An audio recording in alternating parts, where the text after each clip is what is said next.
Good morning, everyone. Can you hear me?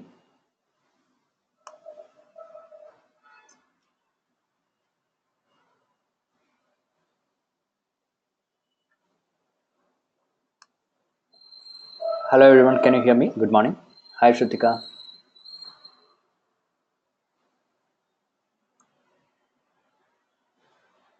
Hello, Suraj.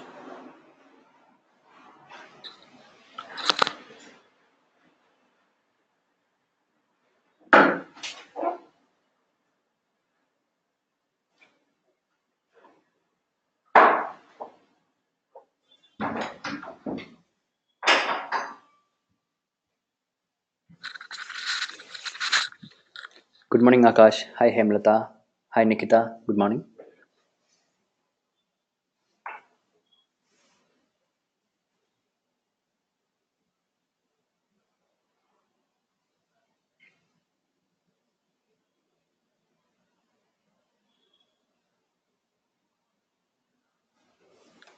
Hi, Maheli. Hello, Akash. So, what's the status of assignments, guys?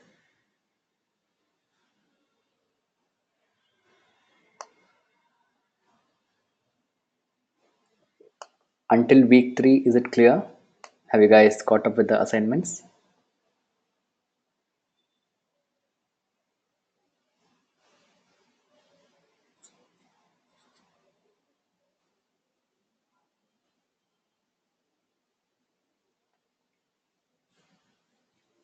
You can't hear? Okay. Assignment done. How about others?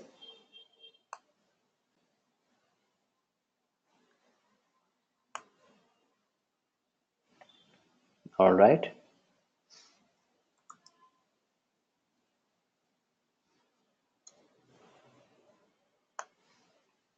So, I hope nobody has any clarifications or doubt today.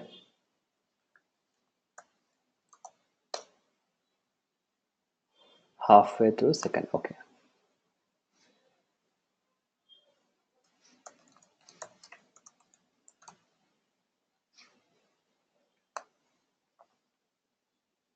How about LinkedIn? Did you guys get time to refine your LinkedIn profile?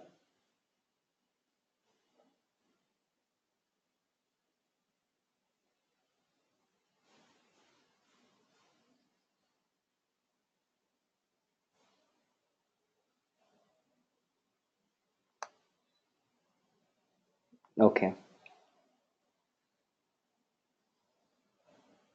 So I think we stopped with halfway through LinkedIn last class, right? Company page and brand marketing. We had to cover that today.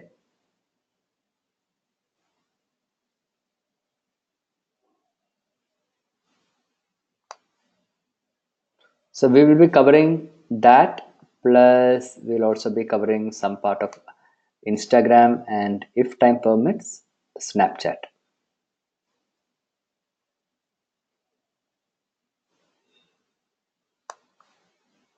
Okay.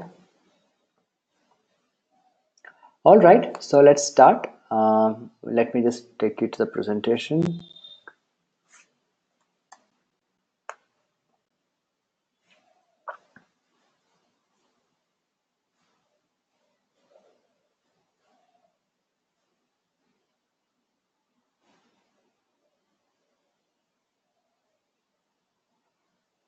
Can you see my screen now?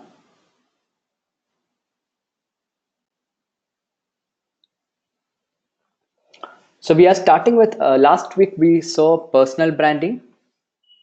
Okay, Swaraj can't see. Can others see?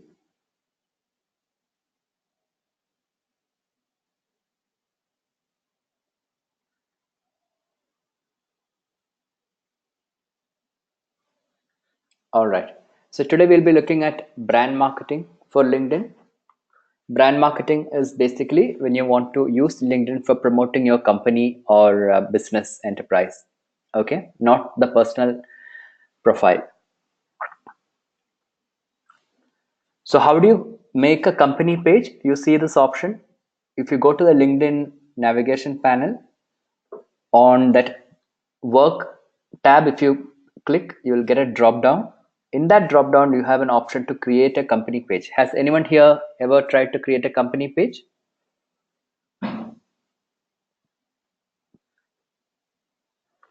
No? Have you seen company pages on LinkedIn?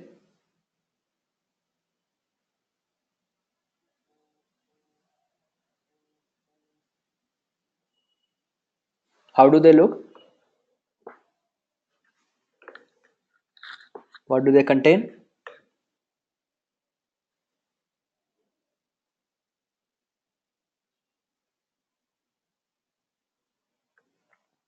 When you create a company page, basically it will ask you to enter the name of the company and have a URL. Like how we discussed about having a custom URL for your personal profile, you can give a URL for your company, okay, and create the custom company page and its URL.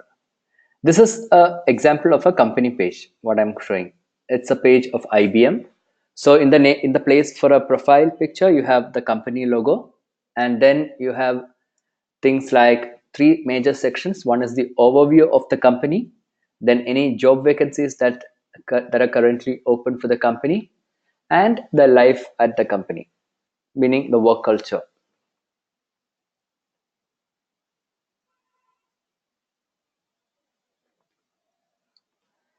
What are the kind of updates that you can make on a company page? So typically what different companies use the company page, it's for to sharing industry level data.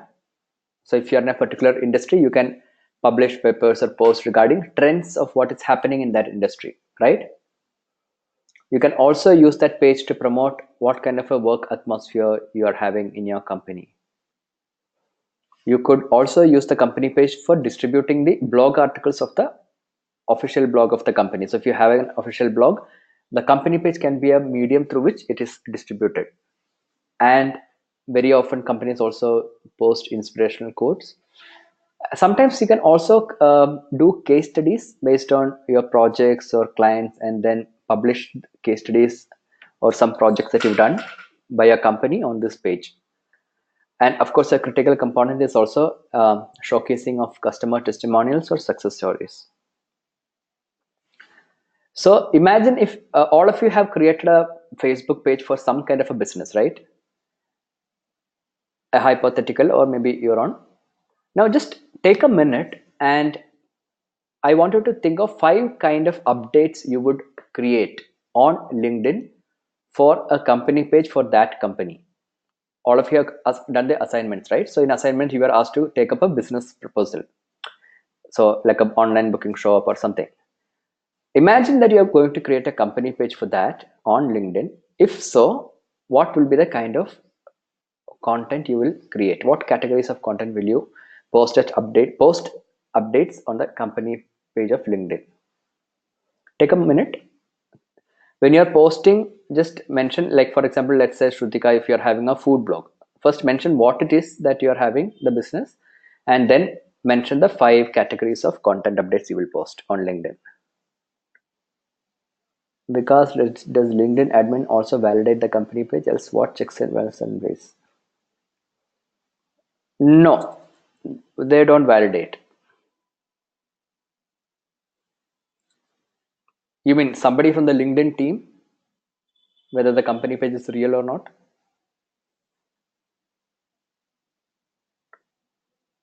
So basically, you have to give a website URL, right?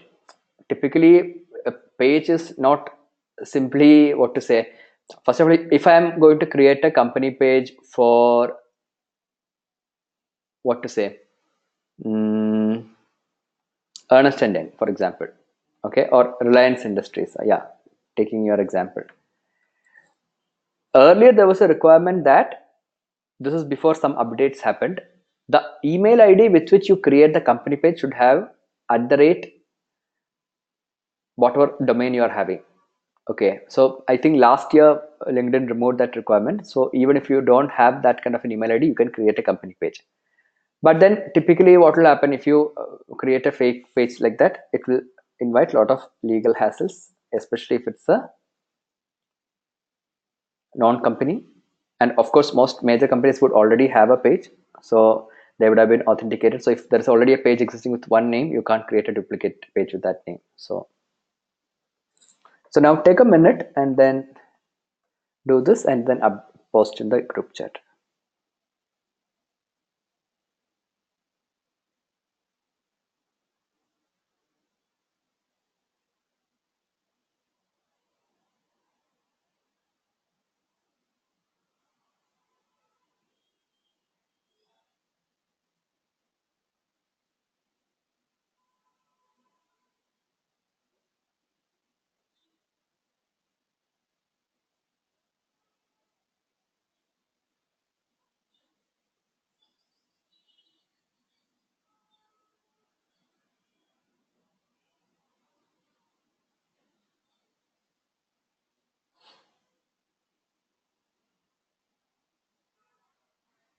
Ruhi, I'm not speaking anything. I'm waiting for you guys to complete and ping in the group chat.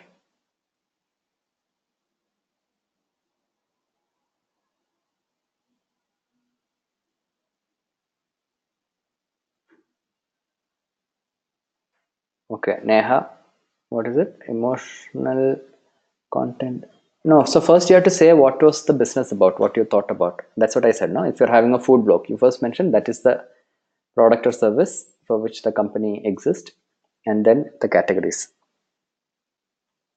Manpower recruitment agency. Okay. Emotional content, need of caretaker, special care time for a child. Okay.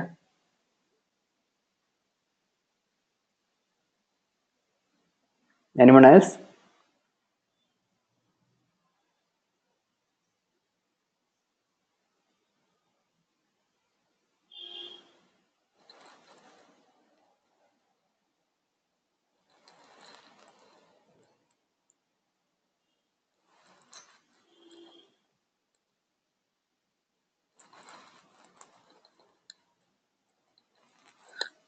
Nikita, new happenings, job postings, employee engagement activities, events. Good. Maheli, inspirational quotes, general information, personal everyday anecdotes. Okay. New happenings in the organization. Yeah, I saw that. Yeah. CR. Oh, okay. CSR initiatives. Akash. Post updates, new listings. Okay, great.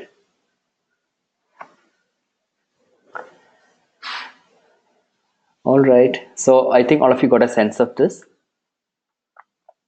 Then once you create a company page, you need to know how that page is performing, right? So there is like how you have page insights on Facebook, there is something called page analytics on LinkedIn. Let's see what it is. Page analytics would mean, if I go to the LinkedIn navigation panel,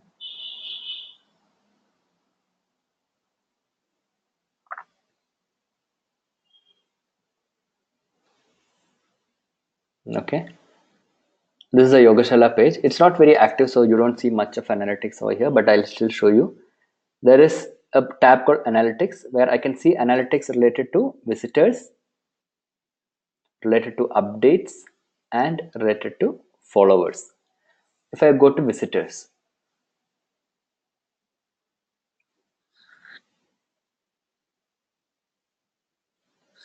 this is showing for last 30 days. That's the default time range. Okay.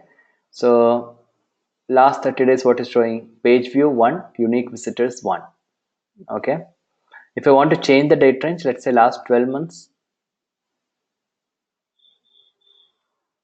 it is showing data from desktop and mobile traffic onto this page. Clear? Then visitor demographic. If I select last 12 months, okay, job function. So how many visitors belonging to different categories. So based on their LinkedIn profile, this they may have segregated the sales, arts, marketing, all these things. I can change this to location also. From which area most people are seeing my page, or what is the seniority of them in their organization. Okay. Or what industry do they belong to? Okay. Or the company size. Okay.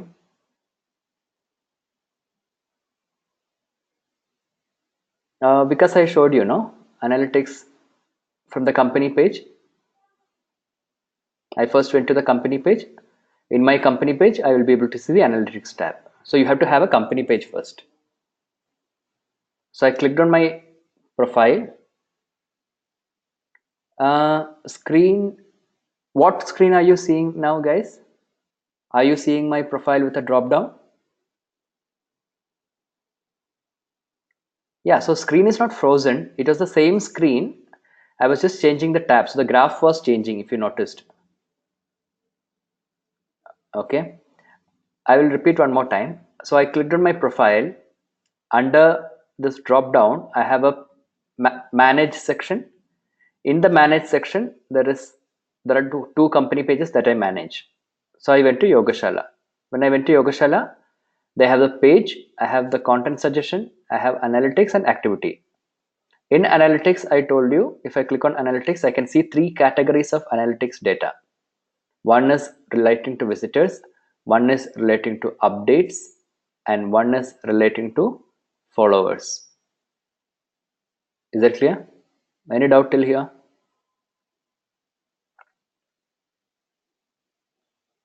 Now, in the I have this is the visitor analytics, the first section. In visitor analytics, it was showing default data for last 30 days, and I changed the date range to last 12 months by clicking on this drop down for time range.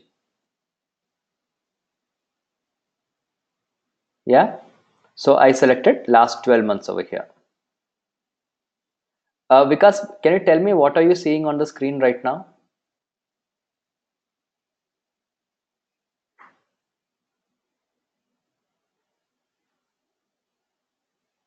Yeah, there is a delay. Yes, there is a delay. That's why I am pausing till the screen is changing, because I am also able to see a preview of your screen. So I am on the topic till the screen changes for you also. Okay. All right. So I changed from default of 30 days to 12 months over here. And that's what I'm seeing. So for 12 months, I'm seeing data from both desktop as well as from mobile. Desktop is shown with the blue color, mobile is showing with brown color. Okay. Then I said you can see also visitor demographics at the bottom. In visitor demographics, what can you see? You can see things related to visitors. What job function are they in? What location are they from? What seniority are they having? What industry are they from? Or what company size? So depending upon what I want to know. So if currently it is showing what company sizes are they having, from where they are coming. Now if I want to see what location they were from, I choose location. So then the graph changes to showing the location of the visitors on my page. Is that clear? Any doubt? Okay. Now let's see update analytics. So if I scroll up, update analytics. Update analytics is basically about the post that you have made on your page. How did they perform? So here, as you can see, since my page was not very active, everything is 0. So let me just put the timeline to last 12 months. So now there's some data.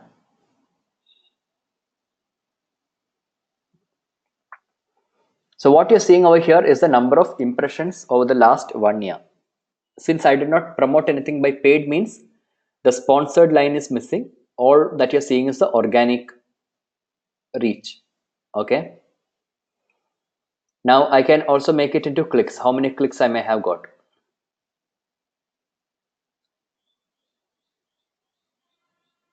So from the drop down, I select clicks, or I can select engagement rate. Yeah.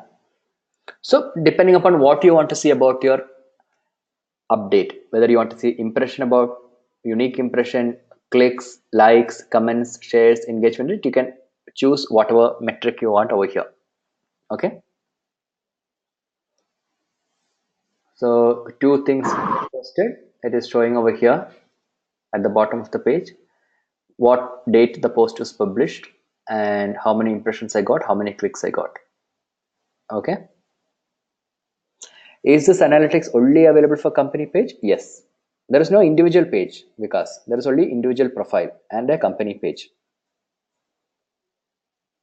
Do we need to have a premium account to view these details? No, you don't require. You just need to have a company page.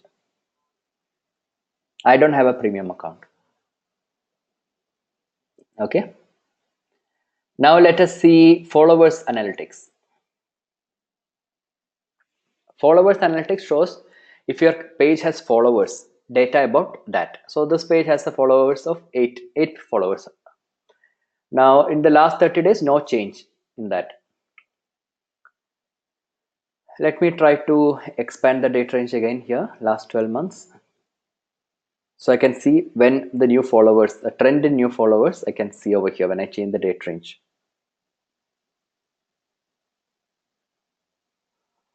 Okay. And then I can also see the location data of the followers. What is the location data? I can see where they are located. What job function are they in?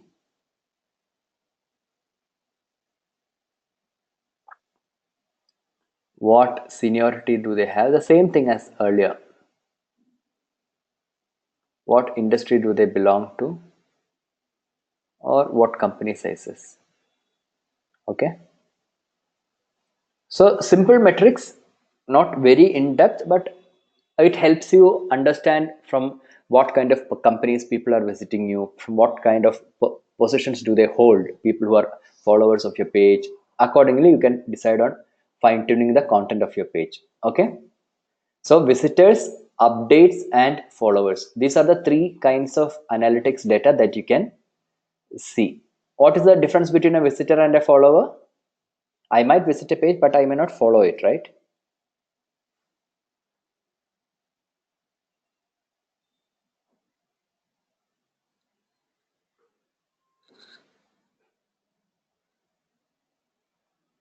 Okay. There are some individual pages where you can only follow them but cannot send a connection request. Can you give me an example? Then I can check. There are company pages, there are individual profiles of a person. For a person, you can send a request to connect. For a page, you can follow a page. Okay.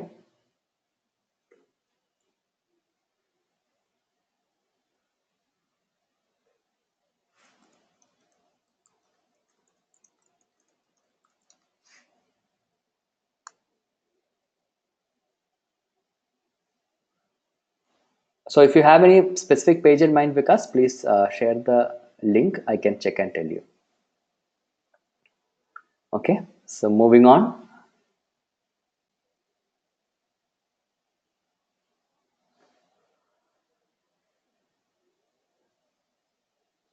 There is an option to search on LinkedIn. Okay. So what is the option to search? Do you see a search bar on top on your LinkedIn navigation bar? And when you search, you have some standard filters available. Has anybody tried searching on LinkedIn? Okay. Let's say I want to search for marketing manager. Now, when I type like this, I get two prompts. Are you looking for marketing manager in jobs or marketing manager in people? If I say see results for marketing manager, for all results, I select that. If I want, I can just tune this to job people or jobs or content. Okay. And I can narrow this down to first, second, or third. Okay, or location wise, I can make this. I can restrict the results into only India, only Hyderabad geographically. So there are certain filters available for me to fine tune the conditions, sorry, the results of a search. Okay, this is a basic search. Is this clear to everyone?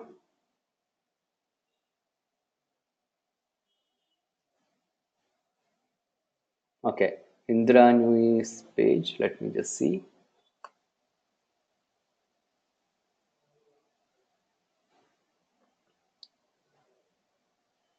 So there is an option to connect.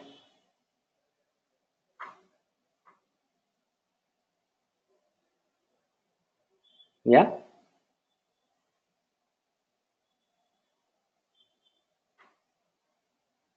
you click on that three dots, you will have a drop down. There you will see an option to connect. Do you see that?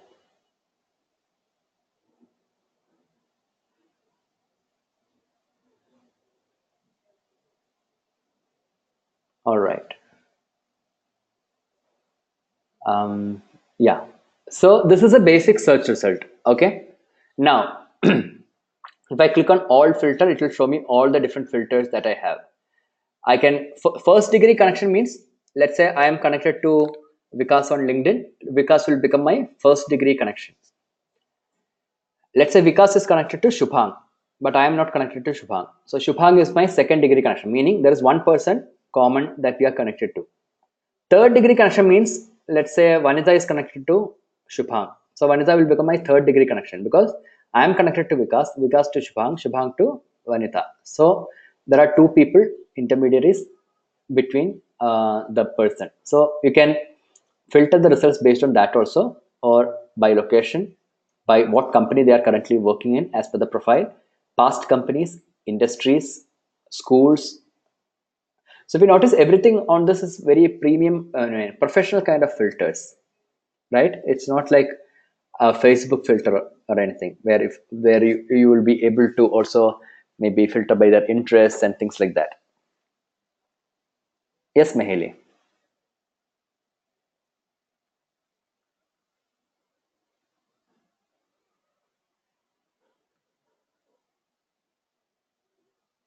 What's the doubt?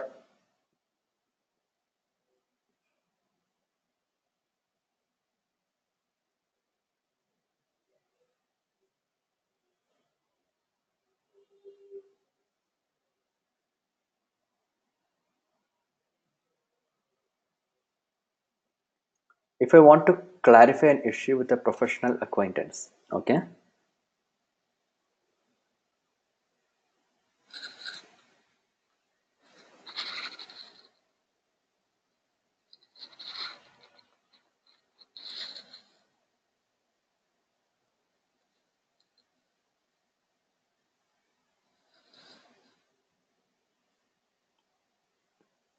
are you typing?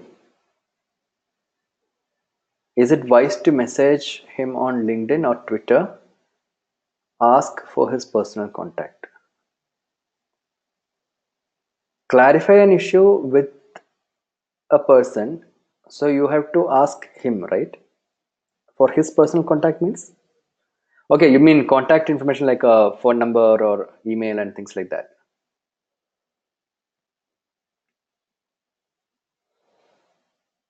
Yeah, that I think that should be fine.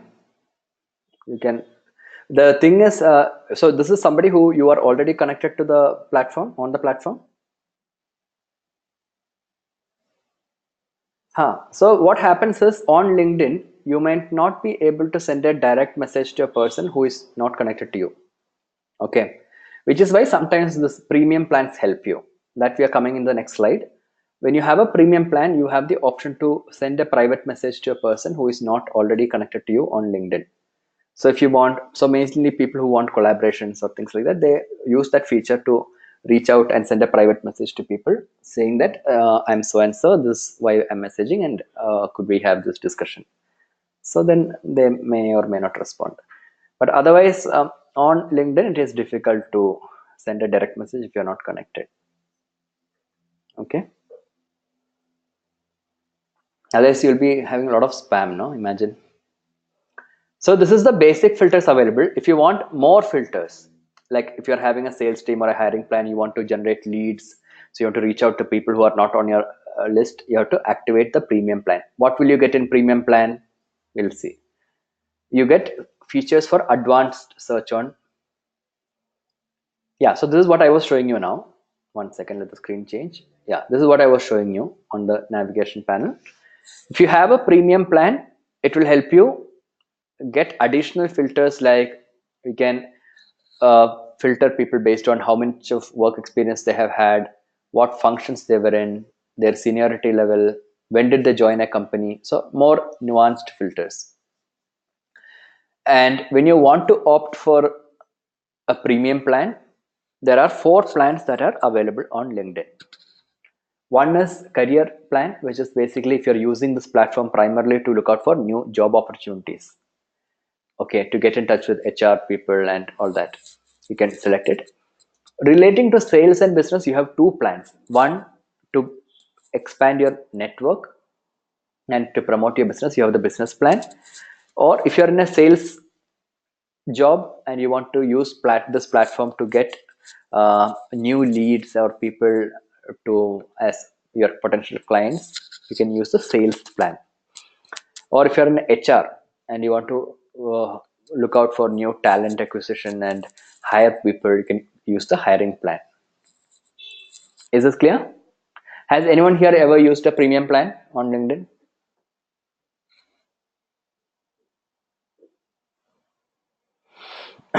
Okay, so try it if you want.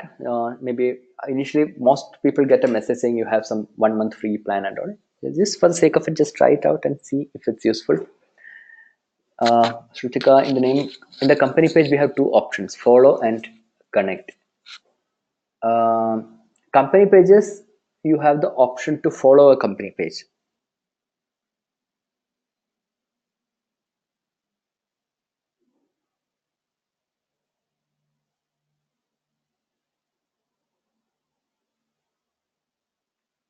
Because why do you follow a company page? It's like a Facebook page, no? Facebook page is not a person with whom you connect. It's a business entities page. You follow it for updates.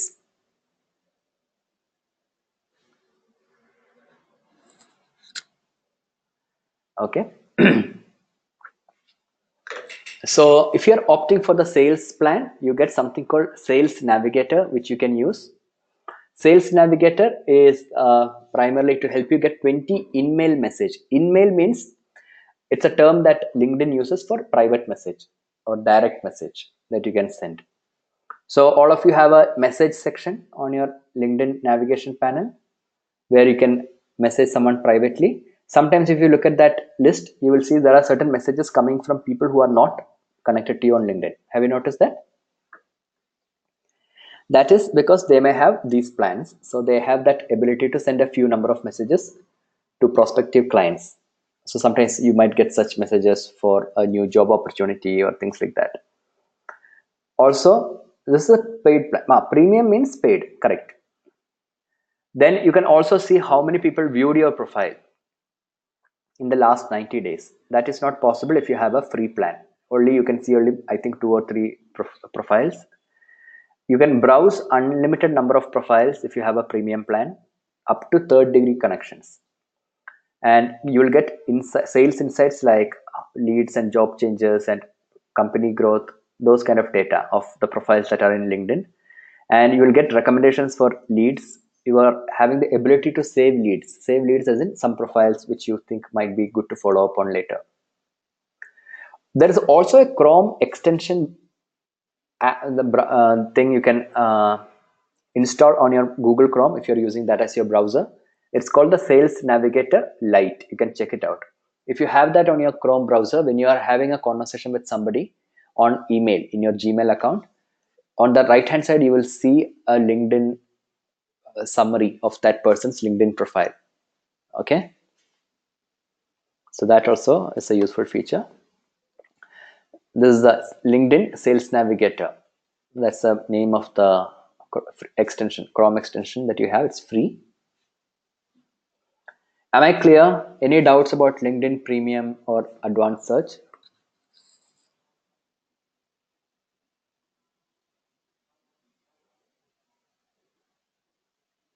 No?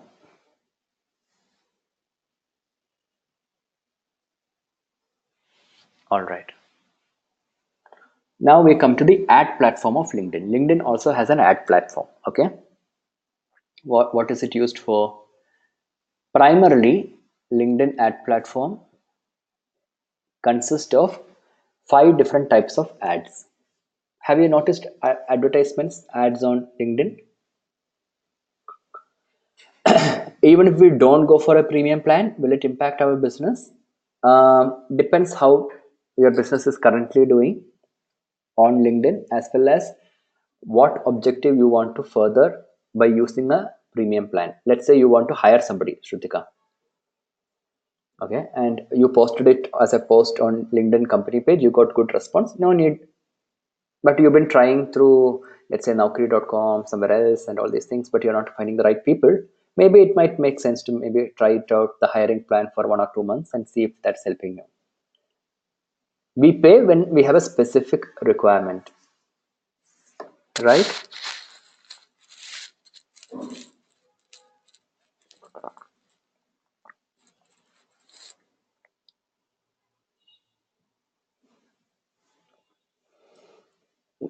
What about any other business? Can you give me an example, something specific, so I can tell you?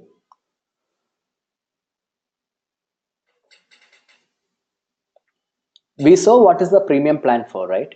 So from a business perspective, if you want to get leads, okay, I'm offering executive coaching services to leadership teams of companies. Now, how do I do that? One option is I can keep posting, writing articles on LinkedIn, get viewership, and then hope people will contact me. But if I want to hard sell, reach out, maybe I can go for the sales plan. I can target CFOs, CEOs, VPs, and all. I can send a custom uh, direct email, in mail, pitching for my proposal to be a mentor or a consultant for them, right? Which I could not do if I'm not connected to them with a normal free plan. If you have any online store, even then it is touching my target up to a level. So if you have let's say you have an e-commerce store, Shrutika, that's what you're saying, right? You're selling something online. So you're asking if it makes sense for you to have a premium plan, or if not having a premium plan, will it impact your sales? Is that what you're asking? Huh. So basically, what I would say in that case is, since e-commerce platform, you are more focused on selling, and do people come on to LinkedIn to see messages about a Black Friday sale or holiday discount on something?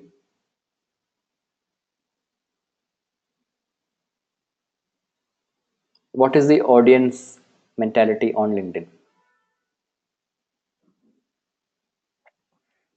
Just think and tell me. If you're an active LinkedIn user, when you log on to LinkedIn, would you like to see messages about products, sales happening, some discount offer? You will. Okay.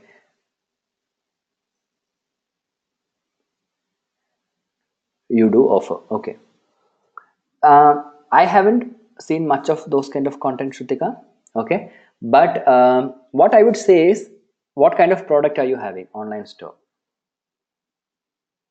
Or think of some product of the online store.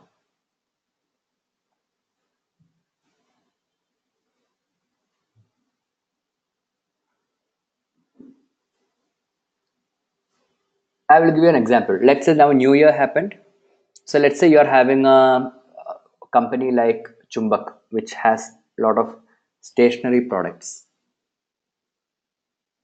Okay. And what do people buy? What's the most common stationery you buy during New Year?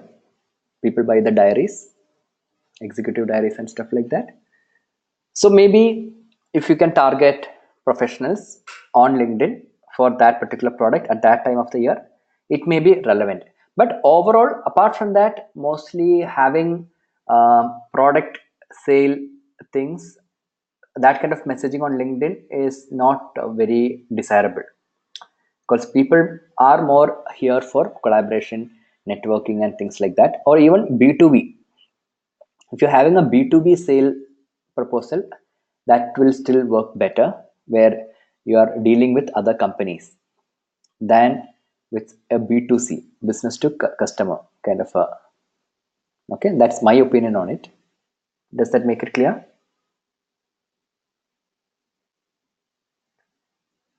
Is LinkedIn a platform to offer sales? No social media platform is a platform to go on a sales campaign that way, because as we told in the first class, this is a platform where people come for different purposes, different platforms, right? Mostly for connecting with each other. There you are telling a story about your brand or service, thereby achieving the objective of building a brand image or furthering your sale. Okay, in my opinion, LinkedIn is not for sales that much. It does give you leads, but it has been found to get more leads on the B2B level than on a B2C level. Is that clear to everyone?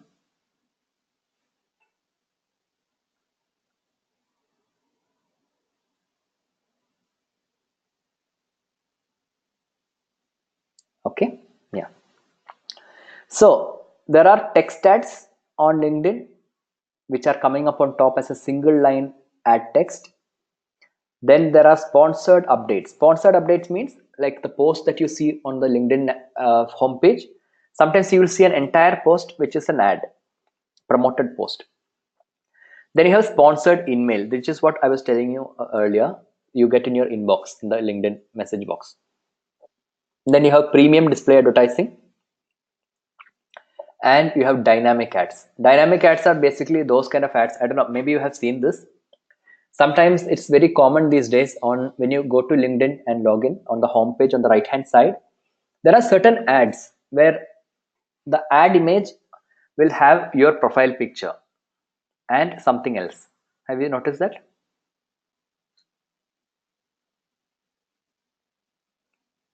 Anyone notice such ads? LinkedIn itself does those kind of ads, telling it will give you some ad credit. Anyone notice such ads on the right hand side?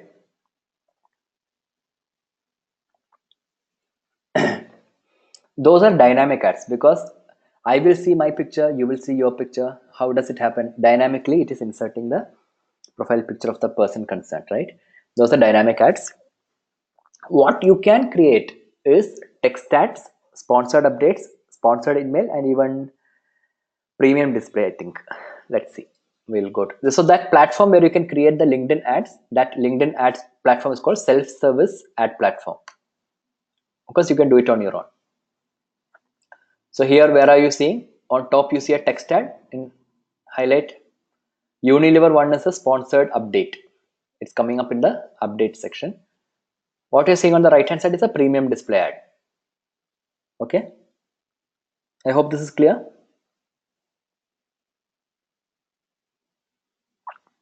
Now let's quickly look at the ad platform, how it works. So if I go to my home page, what is at the top? This one, this is a text ad. Okay. This is a dynamic ad, what you're seeing over here. See, try LinkedIn job post, you see on my right hand side, hiring made easy. They have my profile picture and LinkedIn talent solution. This is a dynamic ad. Okay. Now I click on my profile. No, I click on work and I see a section called advertise. See this? I click on it. Now I reach the business.linkedin.com profile, basically the ad platform. Okay. And what do I do on the ad platform? I can create an ad.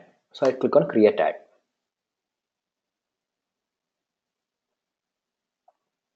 Now when I click on that, I'm taken to a page which talks about three different things: accounts, campaigns, and ads. When you go here first time, because you have not created an account already, you will have to first create an account. Okay, so I'm going to select I had already created an account, ad account called Yogashala, so I'm going to click on it. When I click on my account, it gives me view of all the different campaign groups I have created. So there are campaigns and campaign groups. What is campaign group? If I'm going to create multiple campaign about the same topic, I can group them all together under one campaign group. So as you can see, when you create a account, you have a default campaign group for all accounts. I have created one campaign group for ad campaigns that I may create for yoga retreats, and ad campaigns I may create for tarot. No, ad set is equivalent of a ad group, that is one level below campaign. Ad sets are those which contain the ads. So you're using the term of Facebook. Okay. So LinkedIn has a campaign group concept where you can group together even campaigns. Okay. So if I go to yoga retreat campaign group, I see there is one campaign I created called Kashmir Retreat Promo. And if I go further in this, I will see the ads that I created for that. So this is one ad I created, and I can see the data related to that. Is this clear? You have an ad account, in that you can create campaign groups. Under campaign groups, you will have campaigns, and under campaigns, you will have the ad. Clear?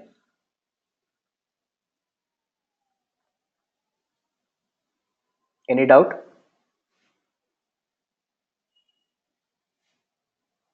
So if you look at the structure, Nikita, you can say the campaign in LinkedIn,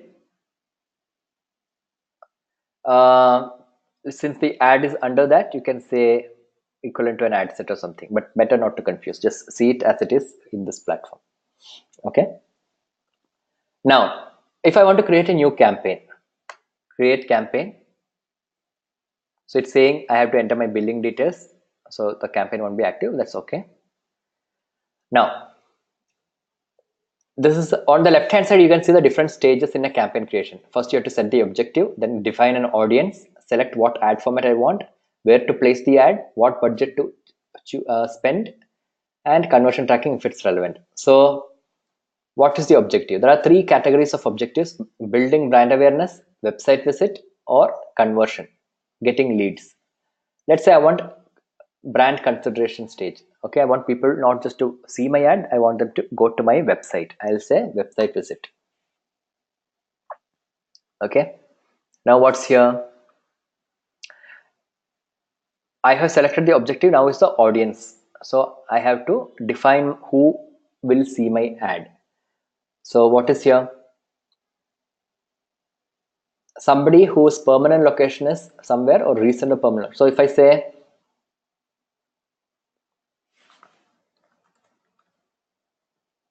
New Delhi, Mumbai, Hyderabad, Bangalore, and Chennai. Let's say I selected all these. Okay. You see, every time I added, you can select only one objective, because every time I added a new place, this audience size kept increasing. And it also started giving me estimate. Okay, how much will I be having a spend? If I want 30 to 60 clicks in a 1 month time period, I might end up spending around this much amount. Okay. These are not hard and fast rules. It's just an estimate they are saying. Now, if I scroll down, I will be, when I select these 5 areas, it means people who are either permanently residing in these areas or has recently been in these areas will see my ad. Is this clear? Yeah, LinkedIn is more expensive than other platforms in terms of the ad thing. So if I want people only who have permanent location in one of these places, I can select permanent location. Okay, depends what's your requirement.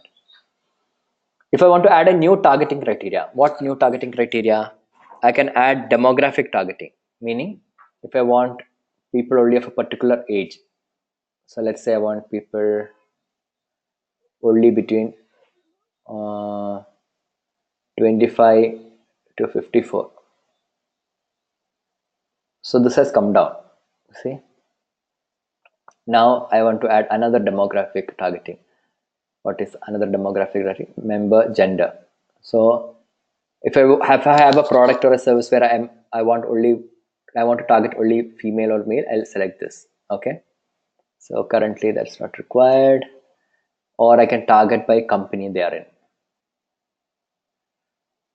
Okay. So if I want people only of certain companies, let's say Google, Apple. Okay, I'm selecting. Okay. Google, Flipkart, Amazon, and Facebook. So only people who are currently having jobs in these companies will see my ad, and who are in these places. Is this clear?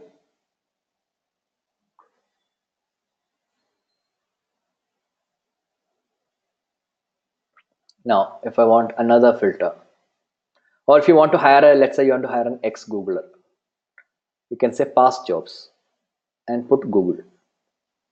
You can target that way also. Or new targeting criteria. Let's say you want to target somebody based on job experience. So you want people with at least 3 years of experience for something, 3 to 5. You can put that range.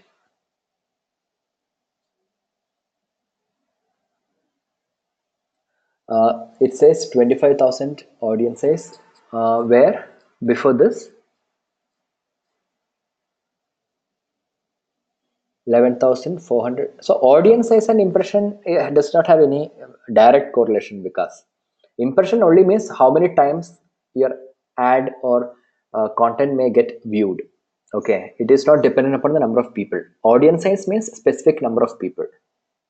So sometimes same person may end up seeing your content 2 or 3 times. That happens, right? So there's always a difference between audience size and impression. That's why if you look at the other metric, which in analytics we saw, they had impression and unique impression. Somewhere we were seeing, no, in one of the earlier slides. Impression means just I posted something, how many times it was viewed. That's all. Unique impression means unique number of people who saw it. So if I saw it 2 times, still unique impression is only 1, because I'm the same person who saw it 2 times. But impression is 2. It's like the Facebook reach and impression, what we discussed earlier in the first week. Yeah.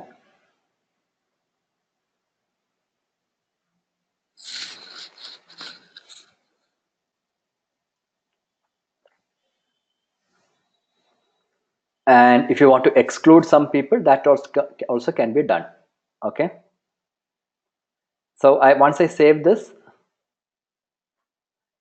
I can save this as a specific kind of audience. So if I say this is an audience for uh, management level, something like that, I can save it that way. So next time I don't have to go filtering out so much. I can just select that audience. Okay. Ad format. What kind of ad do I need? Text ad, single image. Carousel image means a series of 3 or 4 pictures. Video ad means a video which plays. Follower ad, basically you can the personalize, okay, based on the follower. The one, I think the one I showed you at that time, it falls broadly under that category because it is personalized using the profile data, my profile picture, right? Spotlight ad, again it personalizes the ad. Okay.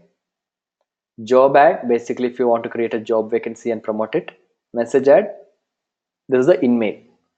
Okay. Now a couple of these formats are new.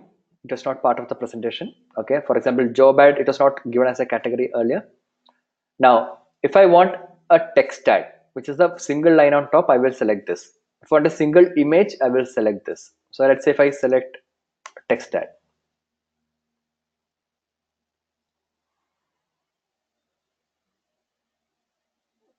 Okay, I selected this section over here. And placement. Placement means where do you want these ads to show up. So typically you have a space within the linkedin.com to show it, or you have a LinkedIn audience network, which is basically apps and websites to which LinkedIn ad platform is connected. It's like the Google display network or Facebook ad network. So if you want your ads to show up on that also, you can choose. For text ad, it is not available. So if I, let's say I select image ad, I can select that. Okay. So if I don't want specific mobile apps or websites to show my ad, I can exclude them here or block them. Got it? Now you have to set the budget. How much are you willing to spend on a daily basis? You can either set a daily budget or you can set a total budget. If I set a daily budget, okay, so let's say I'm keeping a daily budget of 500 rupees. Okay, and what is it coming? Start date by default is the date of creation of the campaign, today. If I want, I can keep an end date, or it will just keep running till I end it or pause it. What bid? Bid, all of you remember auction system? You can either opt for automated bidding where you allow the system to set the bid for you, or you can choose a maximum CPC. As I told you, I wanted clicks, right? So I can say I'm willing to spend about what amount. So it is recommended 160.97 per click. Why? Because based on whatever filtrations I have made or the audience I have defined, the system is suggesting that other competing advertisers have set their bids between 146 to 228. So they are recommended 160. So if I don't agree with 160, maybe I can reduce it. I can keep it 150. Okay. 1 minute, guys. Just give me a minute. I'll just come back.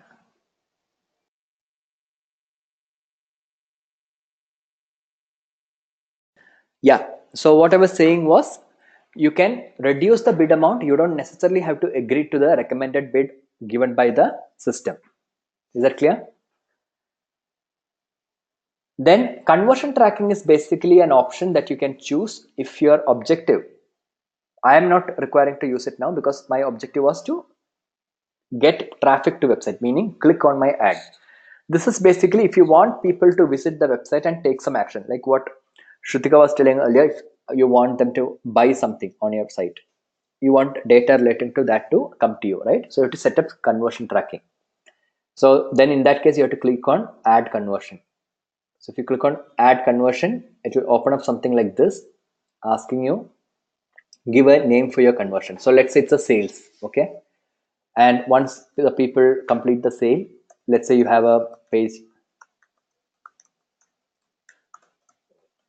called thank you for your purchase. So then you can set the settings for that. You have to first set what kind of website are you having. So if it's a add to cart buying, you will say add to cart. If it's a download, all that. So I say add to cart. How much is the conversion worth? So this is optional because sometimes you may have multiple items having multiple rates, so you can't give it. But let's say you have only single item which is worth buying, and you can put the rate of that item here, so it gets transferred.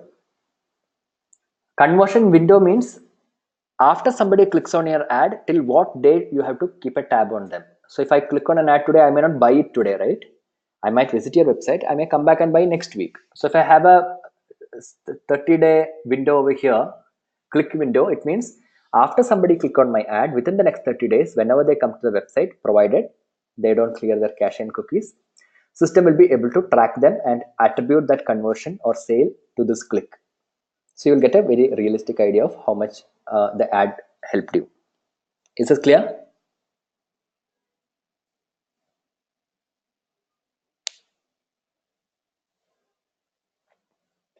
Okay, I just saw your message because why the difference? Did I answer your question?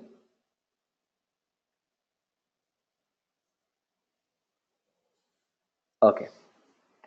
Okay, so this is not required for me, so I'm cancelling here.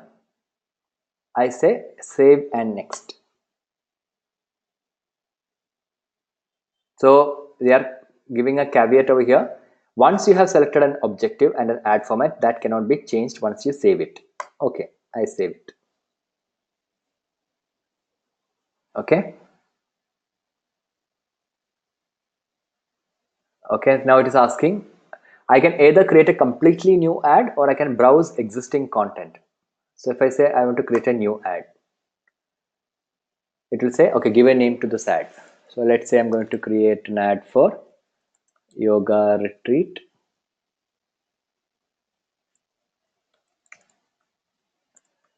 Sikkim. And I'm saying enjoy a refreshing retreat in Sikkim. Register now. Okay. Then I'll give a URL of my website. Okay. Got it? So this is an introductory text. So this is how it will look on desktop. On the page Yogashala, this is coming as promoted. Enjoy a refreshing retreat in Sikkim. Register now. When they click on it, it will take them to the website. On mobile, this will look like this. So the logo, image, all these things have been sourced from the URL that I shared with them. Is it clear? Any doubt? If I say create, it will get added to the ad.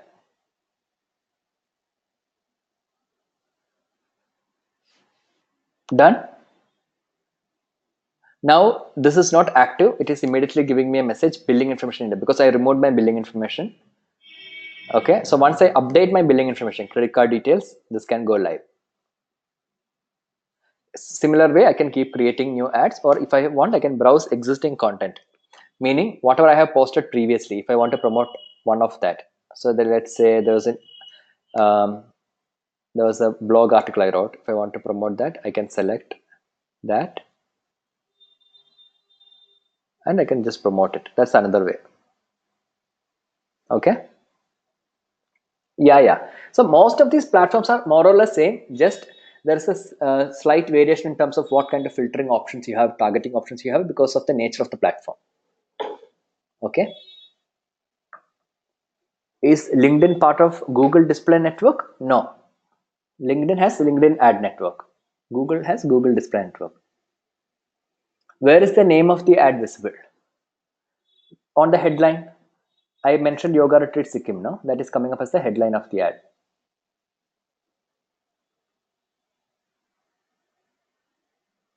This name is for my reference. Okay.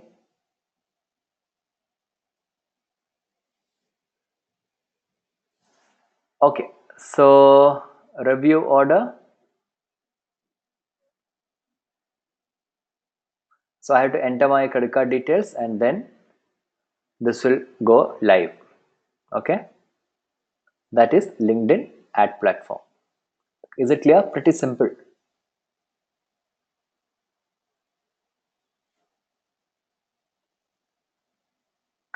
So if you were to choose lead generation, I chose website clicks if you remember. In lead generation, you will be able to also set a form. So people clicking on it like a sign up button, they'll be taken to a form where they can enter their email address or something so that you can collect data, leads for the through the ads. Okay, so you have lead forms which you can create if you choose lead generation as the objective. What was the cost to promote the ad? It's up to you, Shubhang. Remember, I kept 500 rupee per day daily budget and 150 rupees per click.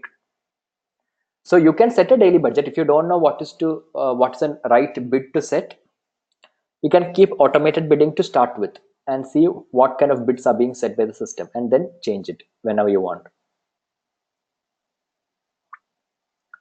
There is also something called LinkedIn matched audience, which I didn't click earlier because this is more to do with conversion when you are doing remarketing. Remember remarketing term?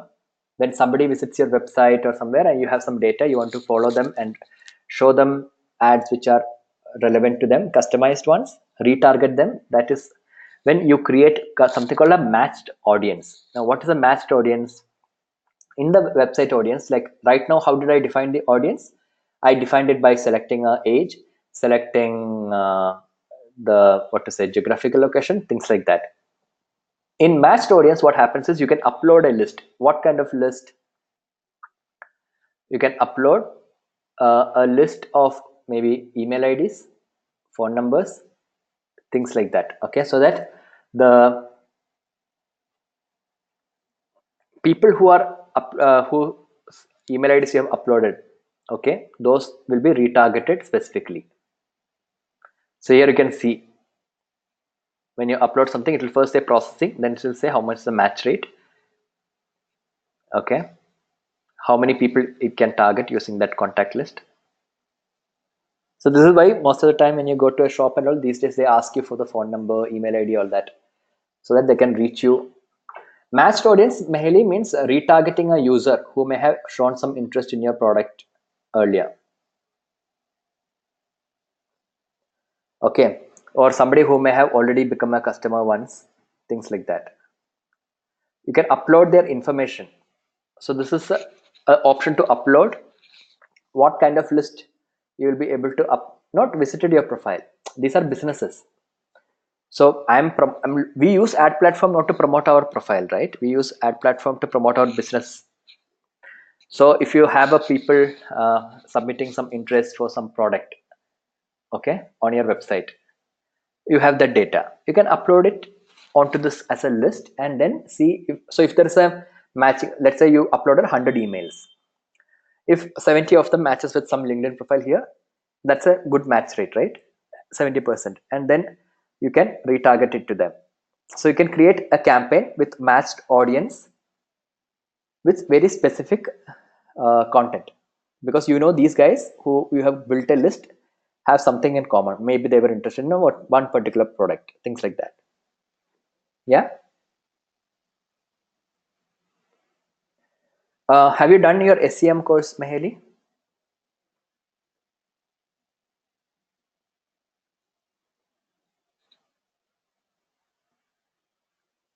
Search engine marketing course?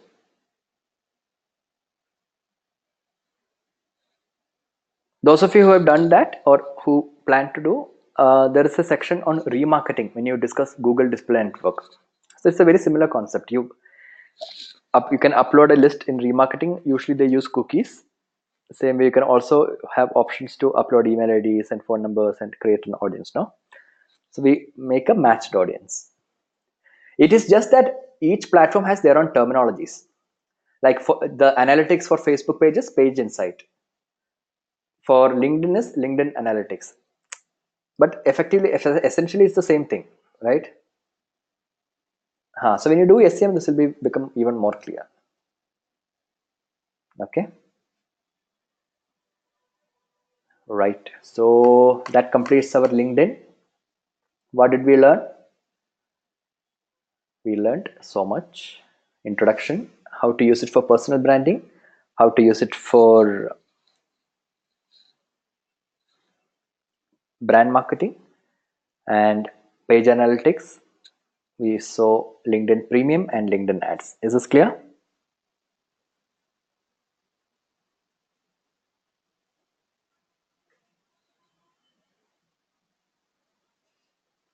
Okay, so that completes LinkedIn. Let's take a short break and then come back and start with Instagram.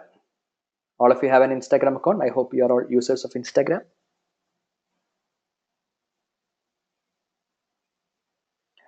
Okay, so it's 11:42 as per my time. Let's take a 15-minute break. Back at 11:57 or 12. We can be back at 12.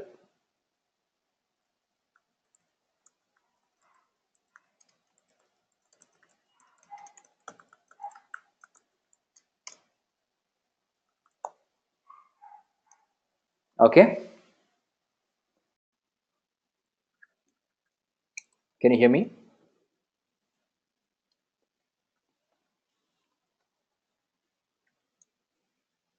All right.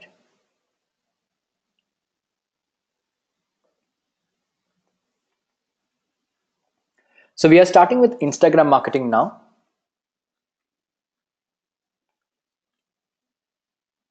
What are we going to cover?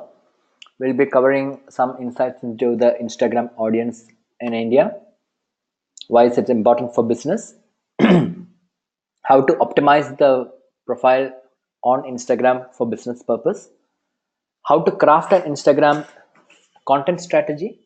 So we'll look at some case studies, best practices with regard to Instagram marketing, influencer marketing on Instagram, use of boomerang videos, Instagram stories, measurement and analytics, and marketing tools. Instagram ad, it's almost same as Facebook because it's owned by Facebook, but we'll just see.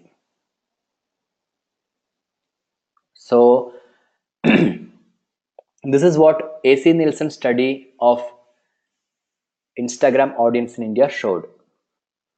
Especially because India is a place where a lot more people access internet through mobile than laptop. Instagram has become very popular. Okay, and the age they have kind of identified of most active Instagrammers are between 18 to 24, so quite young audience. And other characteristics of active Instagrammers in India, they are very avid travelers, travel a lot, up to the point half of them may be taking about 4 vacations in a year. That's what they found. And over half of Indian Instagrammers also purchased things from brands they follow on Instagram. Okay. Okay. Am I audible? Shubhang can't hear me.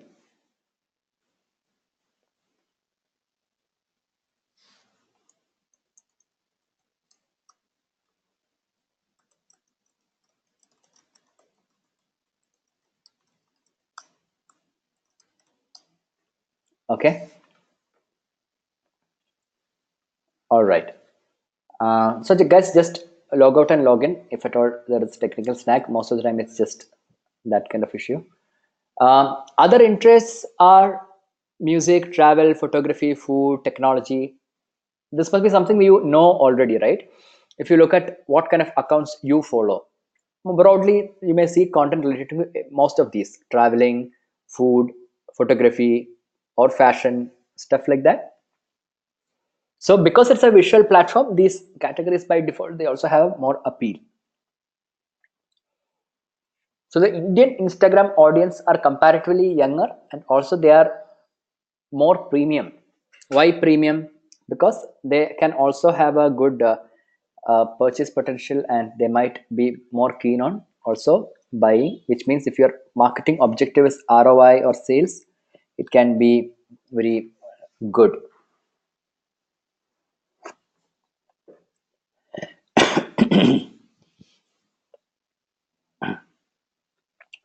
Now, why business needs to take note of Instagram? After Facebook, Instagram is one of the most popular social media platform in terms of the active users, the number, and it's been growing quite steadily. And another important reason is people may find a same kind of promo from a brand much more appealing and even more engaging on Instagram than on Facebook. So some of the studies found that on Facebook you might see the same ad and you might find it annoying, whereas on Instagram you might go ahead and engage with it. Have you noticed it for yourself?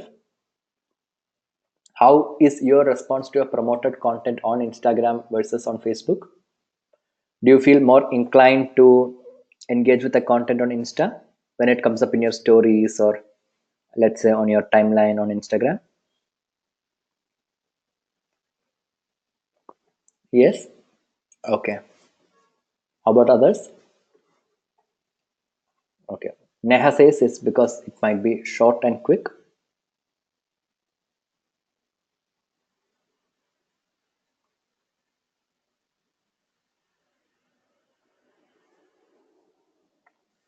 Can I get some response from others if you are able to hear me?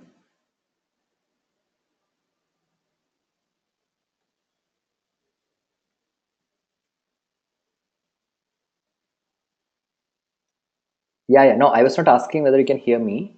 I was asking what is your response to a promo content on Insta compared to Facebook? Do you feel like more engaging when it is on Instagram compared to Facebook? Okay. New to Insta? Okay, no problem. Though I'm asking those who might have been active on Instagram and Facebook. Shubhang says no. Okay.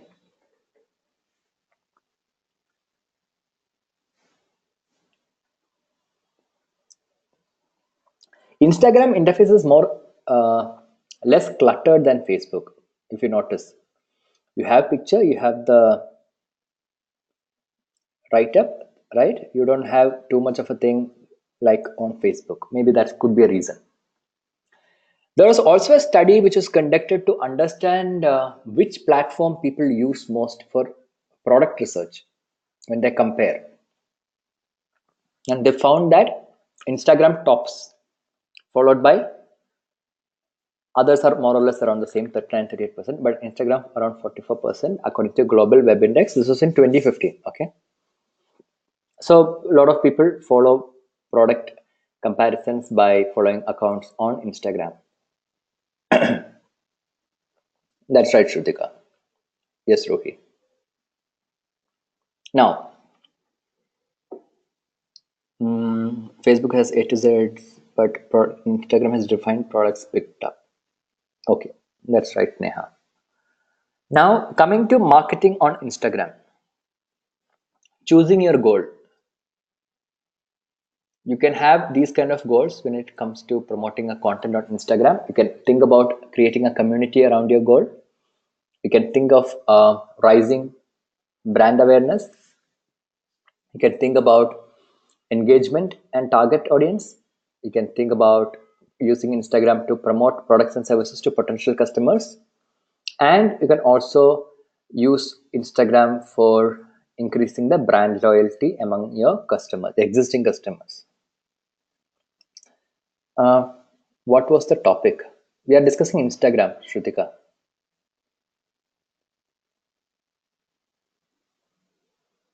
The topic, oh, last slide. Sorry.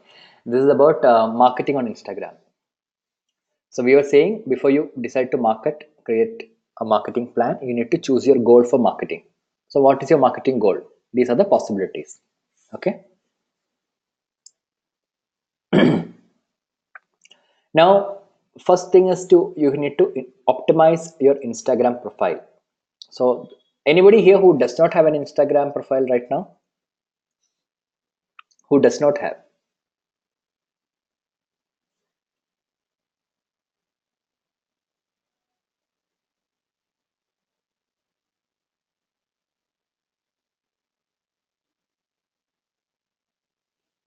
Okay, I am repeating what I said from the first class. Please have your accounts created. Otherwise, it becomes quite boring for you to be in the class. We'll have activities which involve working in the account. So any reason why you have not have the account?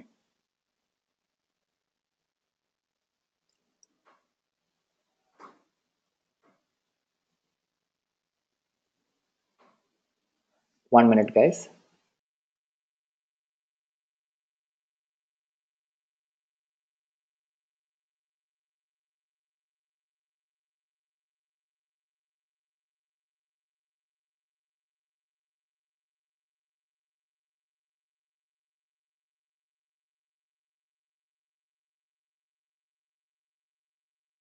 All right. Okay, you can create it, Rohit. So those who have your account, please open the account on your mobile if you have it with you. When it comes to using Instagram for business purpose, you need to switch from a personal profile, which is the default thing that you will have when you create an account on Instagram, to a business profile. So if you go to your profile page on Instagram and you go to settings, account settings, you will see an option called switch to business. You have to use the mobile, because Snapchat and Instagram, most of the features are on mobile. Instagram, though you can see the pictures on laptop, desktop, you won't have all options on desktop. So you'll have to use the mobile. Okay. So on the settings, you will see an option called switch to business profile. Can everybody confirm? Are you seeing that?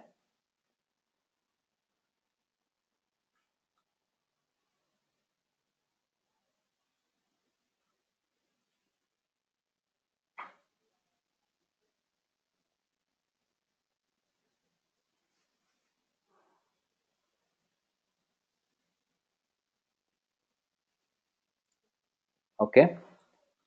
Did you see the settings page, Vanita?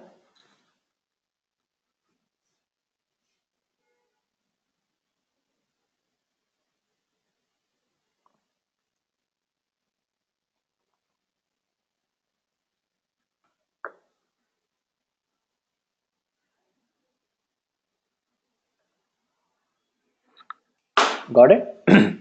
So can you switch to business profile, all of you? You can always come back to personal profile, so don't worry about it. So that's the first thing, because you won't see analytics data if you are not having a business profile. Okay, so first step is that. Second is, when it comes to the Instagram account of your company, and it's a business profile, what are the things you need to note for your profile picture? If you have a logo, company logo, brand logo, make sure that is the picture. Apart from that, make sure there is a description of what your service or product is about, and you have a URL option where you can give the URL of your business. Can we have more than one business profile linked?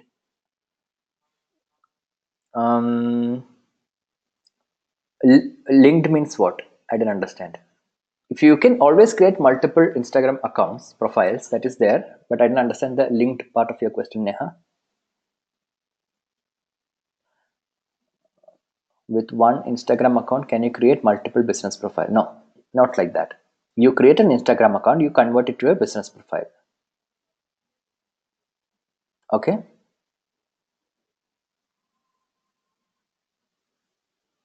Neha, can you unmute and ask?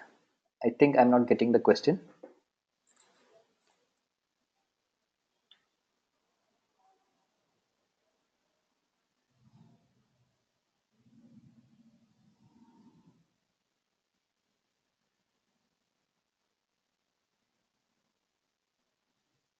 Can you hear me? I can. Okay. So in one Facebook, with one Facebook account, when I can have two or three Facebook pages or groups, pages, for example, for my businesses. Mm-hmm. Say with one Instagram account, can I have two or three of my businesses related? One for content writing, one for the new website that I'm making in the process of this assignment. No, this is not a No. page. This is a profile only. Just that you're upgrading of sort a normal profile to a business profile. So we don't call it a page. If you remember, we are calling it a business profile. Okay. Okay. So for example, I have a Yogashala business page. I created a Mm-hmm. Yogashala Instagram account and I linked them. So if I publish something Okay. on Instagram, the associated Facebook page will have that post appear automatically. But I can Mm-hmm. make it that way. But I have a personal Facebook profile. I have a personal Instagram profile. Mm-hmm. So that's how it works. Okay. Okay. Thank you. Thank you. All right. So yeah, so this is clear, this part. Now this URL option is very important, because unlike in the case of Facebook, when it comes to Instagram, you cannot enter a URL anywhere else. What do I mean by that? If you are having a Facebook account or page, you can upload a picture, you can post a picture, along with the picture you can have a URL, right? In the comment you can maybe say, okay, this is a registration link, click here, people can click there. When it comes to Instagram, except for this particular slot, you can't have a URL anywhere. Even if you type a URL, it will be treated as a text, so it won't be clickable. Okay, at least that's how it is right now. So this is somebody who posted some episode of some thing and they gave the URL, but it's a text. This link is not clickable. But what you can do is, so that's why very often you see something in Instagram post called link in bio. Have you seen that?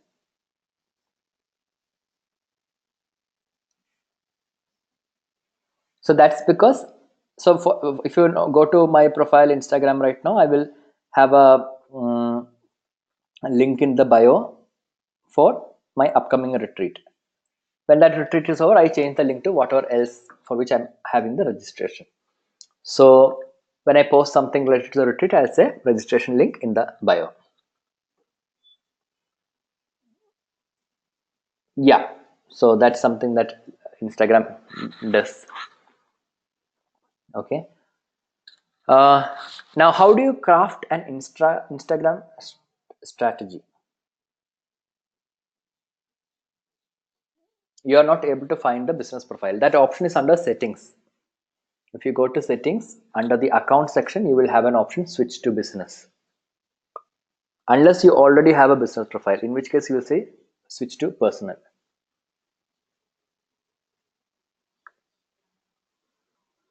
So you have to go to settings and look in the account section. Because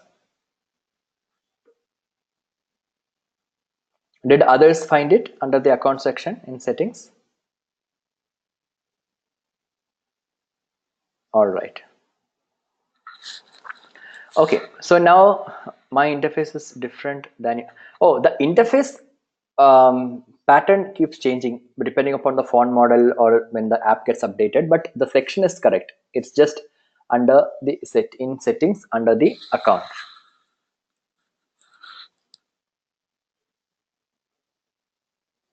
That's the one, Shrutika, correct. No, so this account, whatever profile you are switching, that will become a business account, Vanita.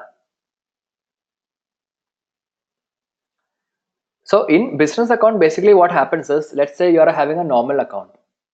You post a picture, you only thing you can see is how many people like the picture or commented, right? But if you're having a business account, you post a picture, it will also show you how many impressions it got, how many people actually saw it. So that level of detail you will get, or how many followers you got, all that kind of stuff. How many people may have clicked on something that you tagged there. If you tagged somebody, how many people clicked on the tag. These kind of engagement details you will be able to see. Can you also clear about sign up for a business profile? Sign up for a business profile is the same thing. So it will ask you to first uh, log in with your Instagram account, which is not a business profile. It gets upgraded to a business profile. It's the same process.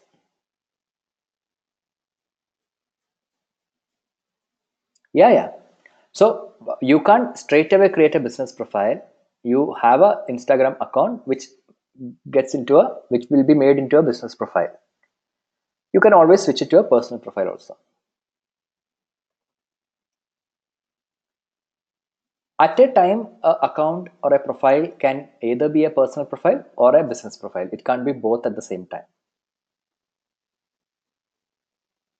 Everything looks same, Swaraj, just that you will get more data, as I told you right now, about the posts you make, engagement. Those kind of data will be accessible when you have a business profile, which you won't see when it's a personal profile. Like if you have a Facebook profile, personal profile, you post a picture, do you see how many people saw the post? You only see the like or comment. But on Facebook page, you post something, it will show you the reach plus like and other things also. Same way.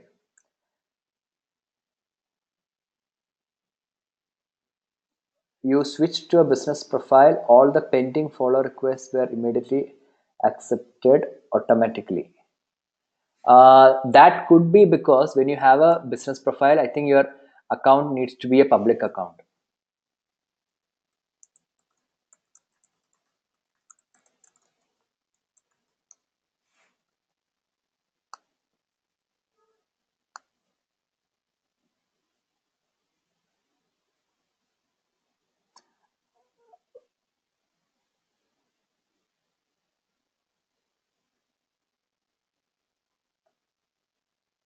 you're confused which one is the personal profile, which is the business profile.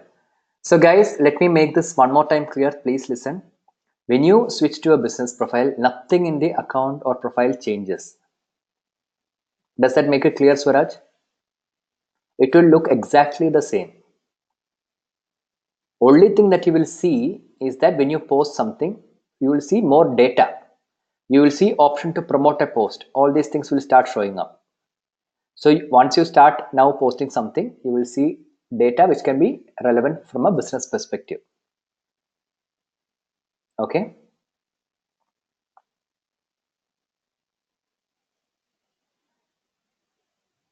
Can people who are on my personal profile? Yeah, yeah. All your followers will see all your posts. It's the same profile. So imagine you are subscribing to a premium plan on LinkedIn. What is changing? You are still having the same profile, but now you are having the ability to message some people. You are able to do certain thing more. You are having more filters when you are searching. Same way on Instagram, when you upgrade, switch from a personal profile to a business profile, you get more insights about your posts. That's all. Everything else is the same. If you want to switch back to personal, you go to account, the same process. There, instead of switch to business, it will say switch to personal. Okay.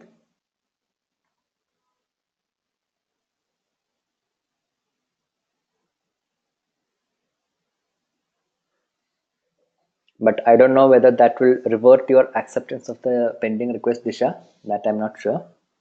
You may want to curate that. Yeah. Vanida, which means we need to create two separate accounts. No.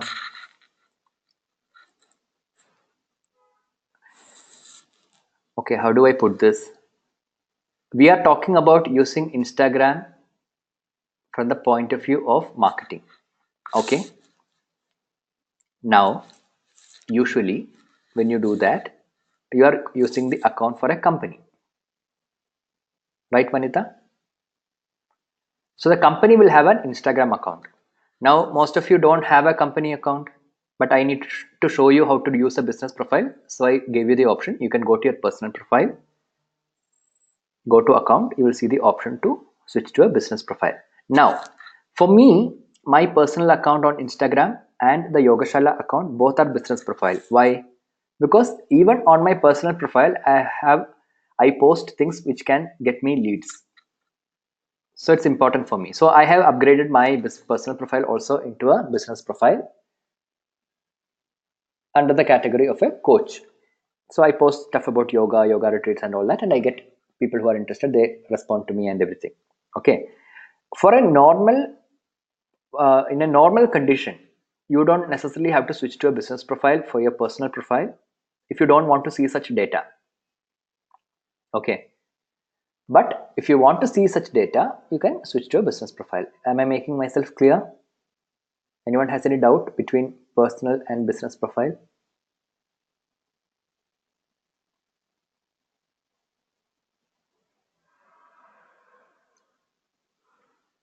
Any doubt? All right. So now take a minute, an activity, list down at least 5 types of content which you will post for your Instagram page. Now, when I say I'm not talking of personal page, think about the same condition. Whatever business you took up for your assignment, think that you are having an Instagram account for that business, product, or service, and you are starting to create content to promote that product or service on Instagram. So, like how you did for LinkedIn, just think for a minute, write down what is your product or service in one chat. Next to it, mention what will be at least 5 types of content you will create for your Instagram page for that product or service. No, no, not like that, Akash. I told you first. So, for example, if I were to create, I'll give you an example. Okay.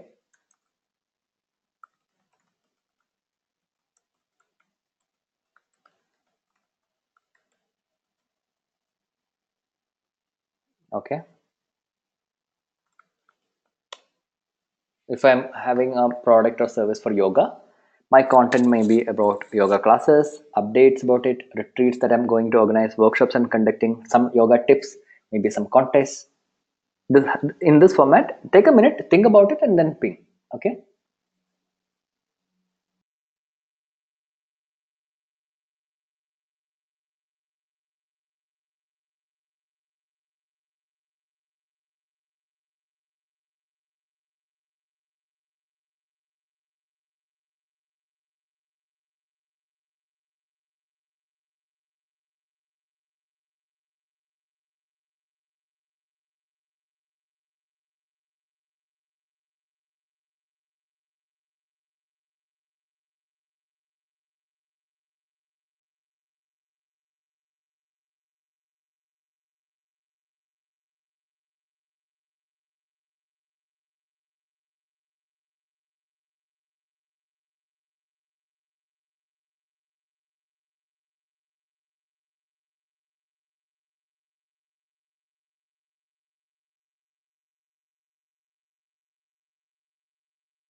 Okay, let's see what's Ruhi Instagram. Man, what is that? IG page? Tutorial videos, product reviews, transformations, motivation posts, offers and jobs done, testimonials, masterclass, easy tips. Okay. If it's a personal blog, inspirational quotes, funny videos, relationship videos. Mhm.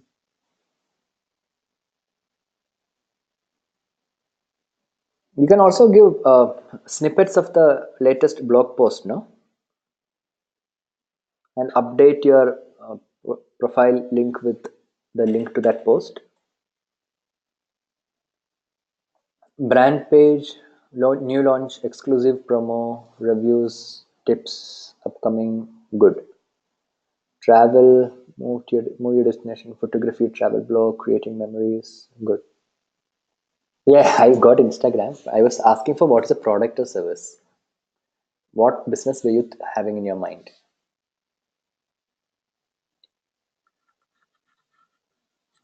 Uh, Hemlata, Nittle and Hem restaurant, dishes, recipes, stories of the place.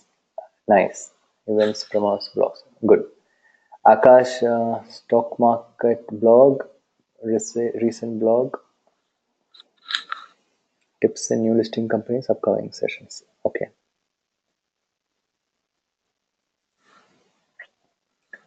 Um, Personal blog. Okay.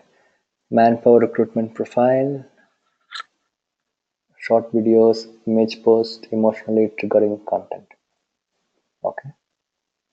Vanita, reality, dream space, reality news, projects, residential.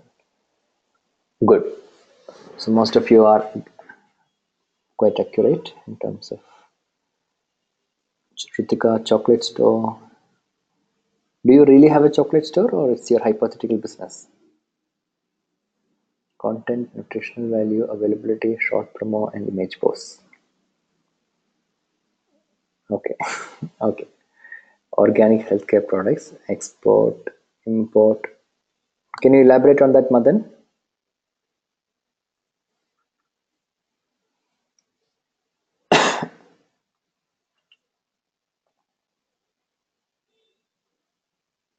If it's organic healthcare products, it could be about what product range you have.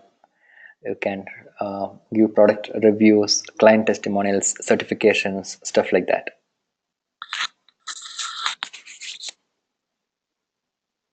Okay.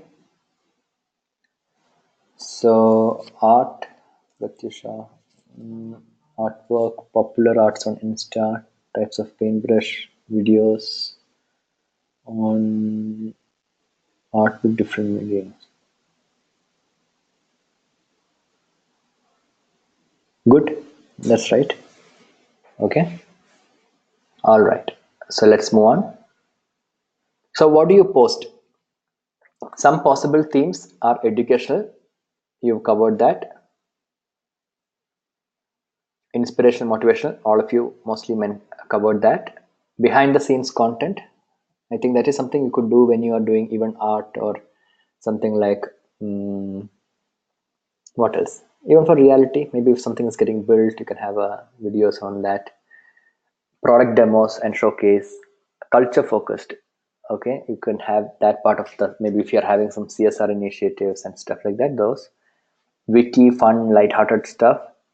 User generated content. I am surprised nobody mentioned that here. You can have contests and things to get content from the users. It's a very popular thing many brands are doing these days. Customer stories. That's also behind the scenes means, let's say I'm doing a yoga retreat, okay, and in the morning we are about to go on a trek. Yeah, so I can maybe do a Instagram live or some pictures about the preparations, everybody getting ready, waking up, packing up, all this kind of stuff. So create some hype of what's to come next. Okay, user generated content meaning, haven't you noticed many companies asking you, what to say, you do something and then post a picture and you might win something, or yeah, or you go somewhere, you click a picture. That's all user generated content. You're giving some incentive to create a certain type of content with some commonalities, maybe with a hashtag, maybe with some other thing, and then they source it and they feature it. Lot of Instagram accounts don't have any original content. These are, so they'll say photo by this person. That lot of Indian, I don't know, accounts like Indian streets or things. A lot of travel accounts also. Okay, Neha says Travelista has that. You post, and so Neha, can you switch your comment thing to organizer, from organizers to all entire audience? I think others are not able to see your comment, only I'm able to see. Yeah, so Neha is saying Travelista, post pictures, earn credits, and win a trip, like that. Hmm. Okay, you're not seeing that option? Okay, I'll read it up there. Hmm. Yeah, and customer testimonials, that's also. Now, important thing when it comes to content creation on Instagram, it's a visual platform. So the posts have to be very visually catchy, attractive, otherwise it won't garner enough attention. So create great visuals.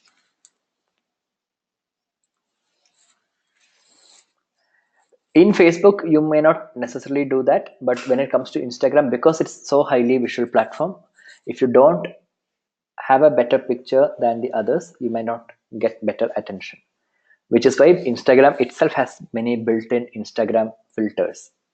So a lot of people, even ordinary picture, you can use some of the filters and it looks much better than usual, right? Then you can use third-party apps to elevate your photos. Do you use any apps to edit your pictures before you post? Or are you belonging to the category of no filter posting?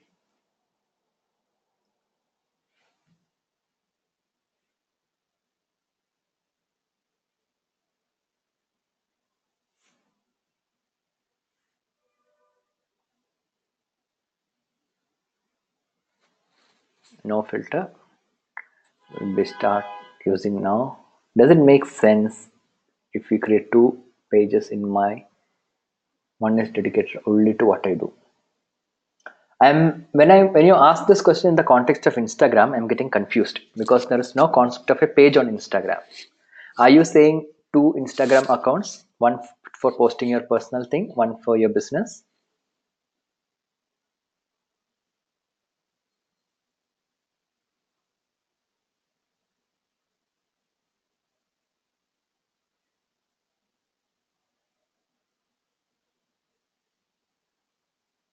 So you're talking of two Instagram accounts, Ruhi?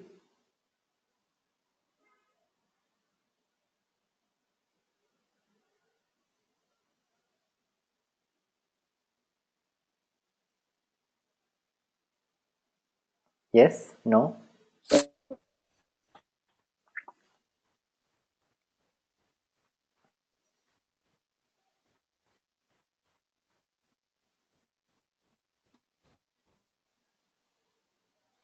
Hello, is somebody speaking? I think I heard some sound. Rohi, if you want, you can unmute and ask me because I'm not exactly getting the question from your text. I am understanding it as two accounts. Yes, you can do that. But if that's not the question, you can clarify on by unmuting yourself.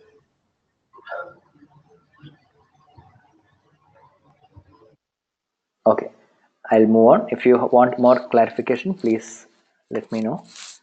Shrutika, do we have to get this through? We have to get this through clicking pictures. You mean the post?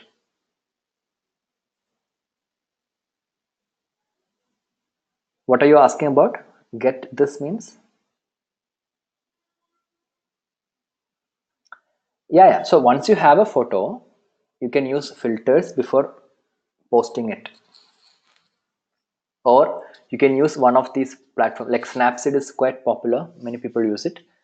VSEO is also quite popular. You can use those to crop a picture, to add some filter, change the contrast, sharpness, all these things. Okay. But try to make sure that you follow one particular style of editing so that your Instagram feed looks consistent. Now, let us look at best practices. You should, so first, best practice, it should be visually attractive and catchy. Second, you need to post high quality product images. Okay, so if you're especially having a product business, this is how you get attention of people, right? If you're a brand which has some kind of a philosophy about something, life, you can just post content not necessarily about your product but about your attitude as a brand. So Nike does that sometimes. Okay, so this is one kind of content you can think about. Another is you can think about user generated content. This is what I was referring earlier. So Cafe Coffee Day does it quite well. What is it mentioning in the caption? Spend this weekend with a little indulgence shared by somebody's Instagram account. They didn't click this picture, somebody shared it and they are featuring it on their profile. Okay, this is also an example of user generated content from Taj Hotel. Somebody posted a picture of a beach side from Maldives, and they are featuring it over here. Last 2 minutes repeat. Last 2 minutes, what did I say? I was talking about you can focus on your brand and its attitude. You don't necessarily have to post your product as a content. It could be about what's your stand about something. That can be your messaging. Or you can source pictures from your clients, what they post, and repost them like this, like what CCD and Taj has done. Okay. Or it could be content that people relate to, like the Zomato. Okay, something people might. So this is a New Year resolution specific picture, or this is by Exigo on about group travel plans.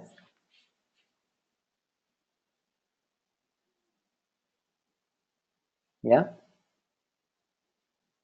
and what else? You can also tie up with influencers and bloggers on Instagram. Have you noticed? What do you know? What's the Instagram influencers are a very popular group of people now. These are people who have some kind of following. Yes. Any Instagram influencers in this batch? No. Yes. So Instagram influencers basically have a fair bit of following, and what do? They basically help you promote something that you're offering to their audience. So if there's an Instagram influencer in the fashion segment, and you are a business person who is trying to promote some new fashion trends, you can tie up with that Instagram influencer, say that, see, please feature some of our products and we can pay you for that. Or sometimes people offer them things in kind, like if it's a travel blogger, they might sponsor the travel of the person to some place. In return, they will post stories and posts about that place. Okay. And then, okay, Nikita, how do you get a blue tick for the profile? Those are mainly for people who are celebrities or even brands which are, people who have some considerable number of following, or there is a likelihood that it can, uh, they can have a duplicate profile created by people. So a lot of actors get that. There is a process of applying for it with Facebook, and they will review your application. You have to share some documents like your, maybe now it might be Aadhaar card or things like that. Okay, and then they approve it. Can you guys hear me? Blue tick mark is basically validated profile by the Instagram account or Instagram team. You have it on Twitter also, right? Sometimes you see a big tick mark next to you. Go to profiles of people like, let's say, Narendra Modi or any other big politician or celebrity. You will see those kind of tick mark. It's basically saying this is an authentic profile. It's not a duplicate fake profile. So yeah, Vanita, since I'm new to both Twitter and Insta, how do you get people to follow me? Content. You have to post good content, use relevant hashtags. In Twitter, we saw that, right? Then people will start following you. So you focus on what kind of things you want to speak about and start posting that. Start engaging with people who post similar content, so they will follow you because you have common interests and you're posting same kind of stuff. That's how you organically build followers. Twitter, Instagram also, yes. It will be, you'll be Yeah. writing to the Facebook team, Nikita. Sorry to interrupt, Hari. Can you hear me? I can hear you. Okay, my screen is hanging. I'm unable to type and see what I'm typing like. That's okay. So I just wanted to ask that my profile should be public for people to follow, right? Yes, otherwise, if they click follow, you will get a request to accept the follow. Yes. To get people to follow me, I would have to post things and make it public. Otherwise, they won't be able to see. So is that the only way to get them into it? Because I don't know. I created my account and posted few things, but I didn't get any followers. Huh. So basically, so are you posting about anything specific, or how do you intend to use it? Like, See, I wanted, you want to use yeah, it primarily for the assignment purpose right now? yeah, but I started to post things related to, my business and as in real estate pics and all. Huh. So, Okay. So you have to also, I think we discussed this in the best practices of the last class. You have to start also following others. You have to start retweeting similar content, reply and engage with such people. So people, so now right now, because it's a new profile, your focus should be on haha, what are the best ways in which people can get to know that this kind of a profile exists. Now, once they know that this kind of a profile exists, why should they follow you? If you notice some of the very popular profiles on Insta or Twitter, they say, okay, we haha. promote this fashion, retail, whatever, technology. So when somebody sees your profile, they know, oh, if I follow this person, I can get to know about reality and this kind of real estate or these kind of news. So you'll be able to reach them. Second, most important in both of these platforms is using hashtags. You have to spend the time to come up with good hashtags to know the kind of post you are creating, what category they fall under, and what is the popular hashtags, so that people who don't follow you, they become aware of your content, and they, if they like it, they will start following you. So for, Okay, one last thing. I do. Hello. yeah, yeah, to me.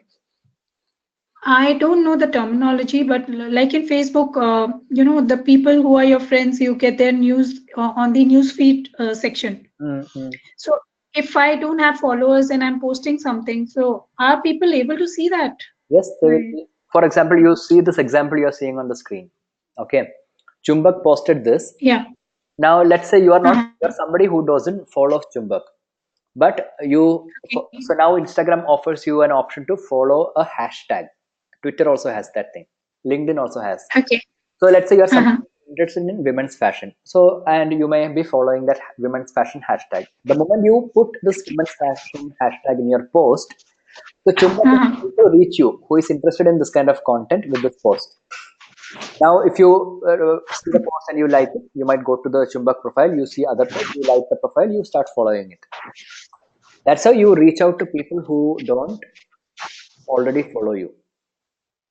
Okay, so the key is relevant hashtags, use Relevant of relevant relevant hashtags. hashtags. So there are two things. One is the content. Primary is content. What is the, even if I reach 100 new people through my post, Uh-huh. my post is boring, they will only decide that, okay, I should not I should not see more of this content, right? So primary focus Right, right. for everything is good content. Create great content, but at the same time, you have to use these kind of stuff. Also start following other accounts, engage with other accounts. Then people will come and they will start following you. Okay. Thank you so much, Hari. Okay. Nikita, I am aware of the blue tick is verified. I want to know where is that form on IG. Oh, I will have to look that, Nikita. Okay. I think it should be somewhere in the help center mostly, because I remember one of my friends. Um, so she got her account hacked by somebody and had to restart a new account, and then she applied to Facebook through this form and got the blue tick mark again. So there is a form. I'll just see where it is. It should be in the, what to say, that help center most likely. Swaraj, should we put our profile as public or private? It's your choice. If you are having a public profile, you will have a more likelihood of getting more followers easily. Private profile means, first of all, nobody has any clue what you're posting. So why would they follow you? So maybe it will be only people whom you know. Then if you want to be more get more followers and all, public profile helps. So depends what you want in that case. Okay.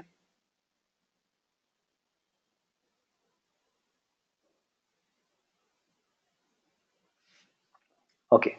So looping in with influencers and bloggers, that's one way. Now we look at a case study where of Cafe Coffee Day, where they have included all these best practices that we discussed just now in their campaign. So I don't know how many of you follow Cafe Coffee Day on Instagram, but we are taking some snapshots from their Instagram feed.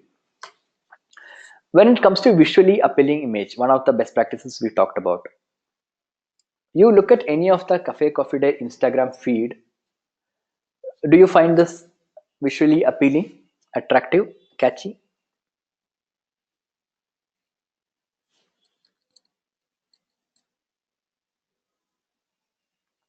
Yes. So you have to curate. You have to be very conscious of what kind of vibe and what thing you're able to get. Now, if you notice, in one instance, they have posted only the product. In the second one, they have also added some edits, some attractive, catchy, simple graphics and text. So text overlays are also allowed and can be used to enhance an image. Okay, so all their different pictures are all visually attractive. Then many people and many accounts these days post a picture in 9 separate pieces. Have you noticed that? 9 or 12. That when you view the picture on mobile screen, when you go to their feed, that it will become one big picture like this. Have you seen this? So at one time when you post, people might see only a half of it. Maybe if you look at the first picture, they might see only that bottles. Second half, they'll see only the base of the cup.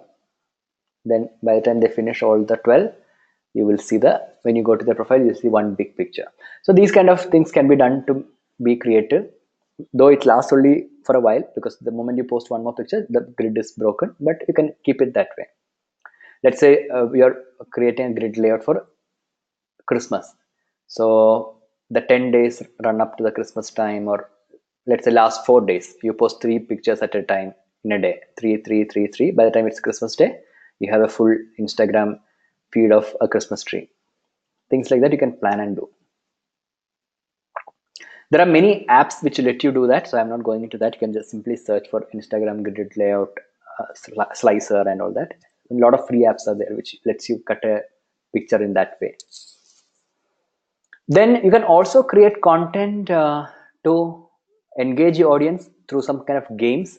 It's a very old game, right? In children's book, you have seen you have something a path to the center. You can follow these things. So you just keep a cup. That's what Cafe Coffee did. Which route will lead you to the perfect cup of coffee, A, B, or C? So people had to kind of engage with this content to come up with the answer. You can also come up with crossword ideas where you ask people to select the words related to whatever. So in this case, CCD wants you to find out CCD products from this, and people have to post it. Then they had also a campaign which leveraged on generating user-generated content. So they had came up with a hashtag called coffee with a view. And what did they do in this? They said, if you're having a coffee in any of our CCD places, so they have a lot of CCD even in touristy places, right? They said take a picture of the cup of coffee that you're having, and we will feature them. It will be eligible to be featured on our page. Hashtag coffee with a view. So people started posting. So this was by somebody by the Instagram handle Tanveer Super, that they featured his post. Same way, a lot of other people started posting wherever they were. So for CCD, it's a good advantage because one, they don't have to go shoot these pictures. People are proactively sharing them. Second, it is also at one level indicator of how popular they are, right? And how geographically diverse they are spread out. People are posting from all over the places. So in one go, they are able to achieve brand awareness, brand engagement, and a good positioning. Is this clear? This is example of leveraging user generated content. Yeah. Any doubt?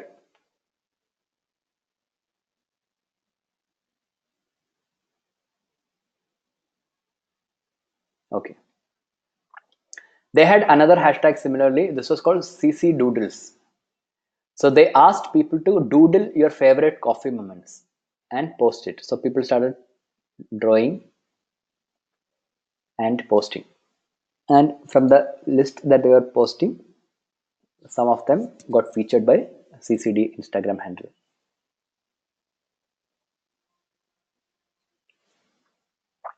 So these are the summary of the case study. One, create visually appealing product images if you're having a product. Use creative use of Instagram's grid layout to feature, and then create engaging content through quizzes, crosswords, and effectively leverage user generated content.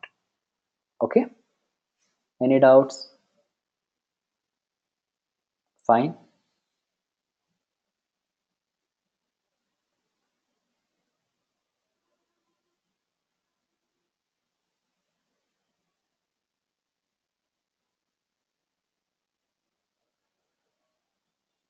Now, best practices for Instagram marketing.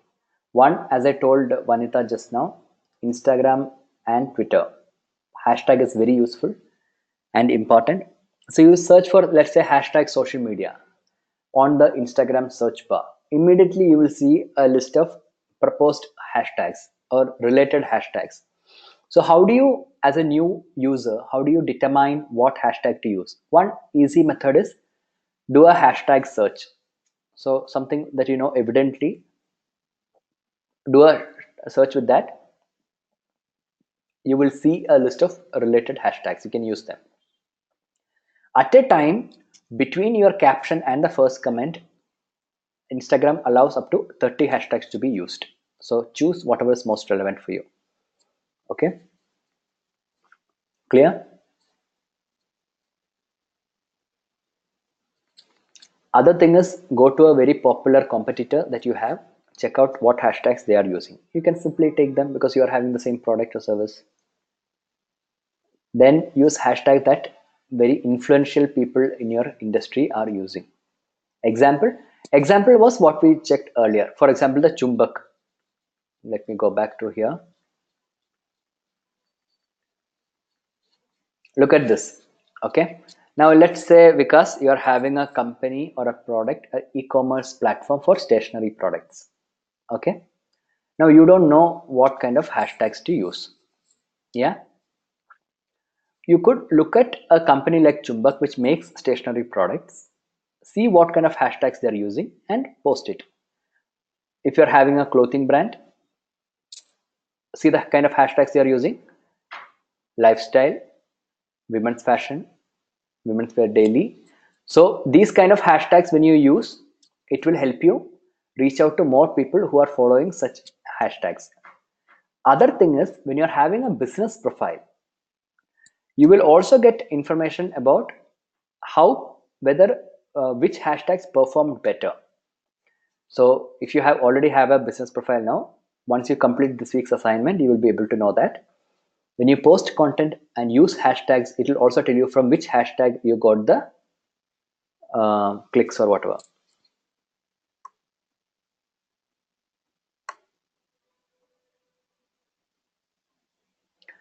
Okay, so that is about that.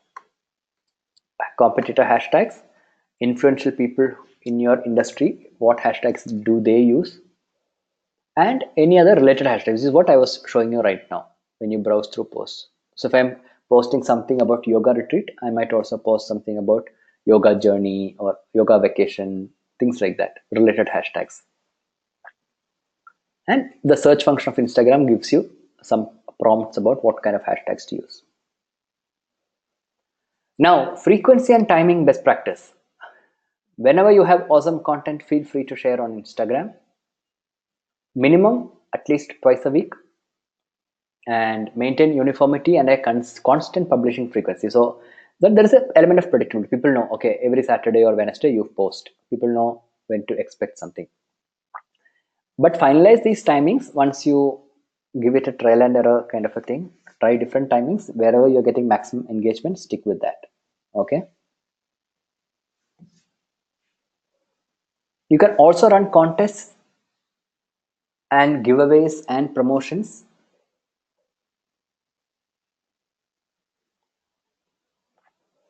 Is there some hashtag aggregator platform? I didn't understand. What do you mean by hashtag aggregator platform? If you want to trend a hashtag, is there something you can do? Are you talking of Twitter? On Instagram? So in Instagram, you don't have a trending concept. If you go to your home page, primarily you see content which are related to people you follow or hashtags you follow, right? You don't have a thing for what to say. If you go to the Discover, for example, in Discover, you will be seeing some things about whatever different topics, but there's no hashtag thing.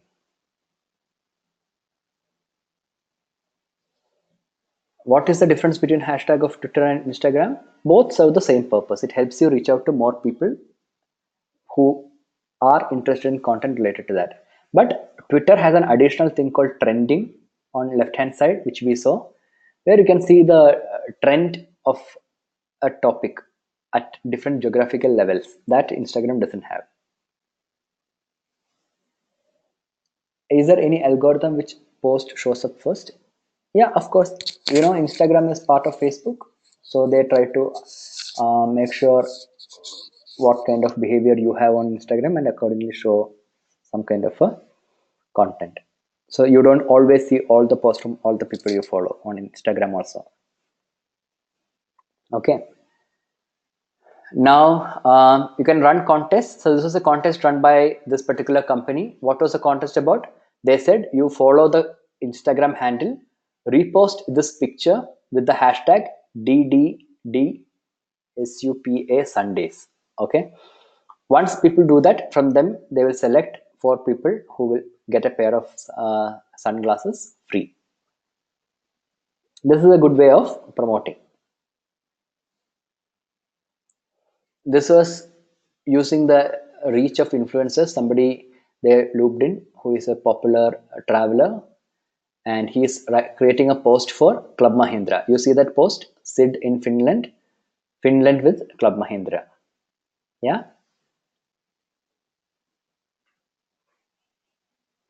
Influencer driven campaign. So when it comes to influencers, many companies make use of them. We are looking at a case study of Flipkart. What did Flipkart do? On Instagram, Flipkart started a campaign by looping in a lot of fashion influencers. Okay, and what did they do there? They called this campaign a never-ending trending campaign. So basically, they called it a trend Antakshari. What is Antakshari? When you play it, how do you play Antakshari?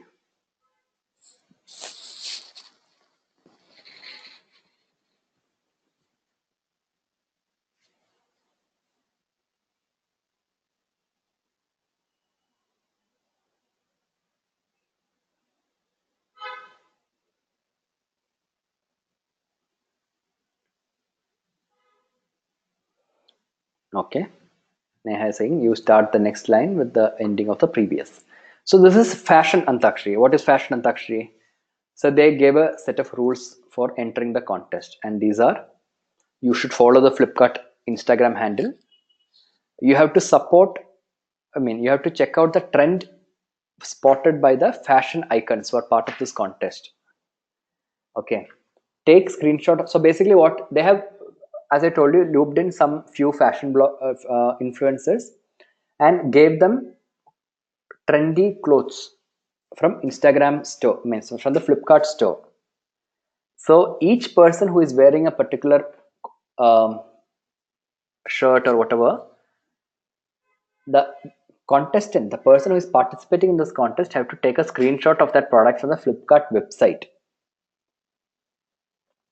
Okay, and then post it tagging Instagram and that fashion icon with the hashtag never ending trending. Very roundabout, complicated procedure, but yeah, this is how they contest made the contest. So first time, this guy, he started it by saying, yeah, kickstarting the never ending trending trend, and actually with a super trendy floral print. So floral print is the fashion here, the trend. So floral prints. So S is ending. So the next person he tagged, next person who is going to be featured, that fashion influencer, she had to come up with a fashion trend which was starting with S. Clear? So similarly, so people started taking screenshots of what they were wearing from the Flipkart store and posted it, tagging Flipkart and this never ending trending hashtag. So they generated basically a lot of user engagement and brand awareness. Is this clear?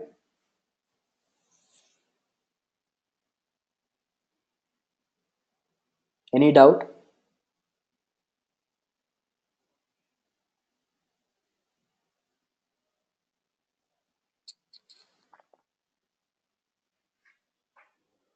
How many of you have used Boomerang? What do Boomerang do? Boomerang is a feature inside Instagram. You can also download it separately. So Boomerang is basically something which will create a loop. What's a loop? For a 2-second video or a 3-second video kind of thing you can create, right? So that's what I'll just play this. This is the example of Boomerang. So you can just, one moment you make, you can shoot it in Instagram for 2 seconds or something. It will just replay that same loop. Okay, so product featuring and showcasing and all, you can use Boomerang in a very good way. Have you seen this kind of pictures? Quite common these days.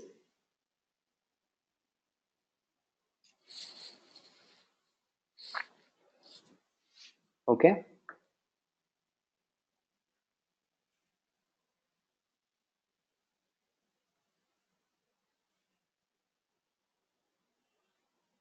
right? Okay, I think that got stuck.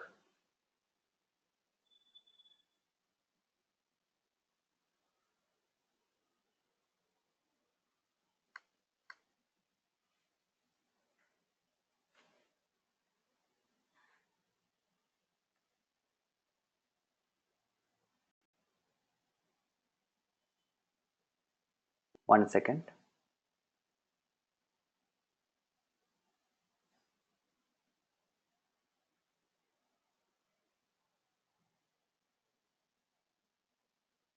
Yeah, it's back.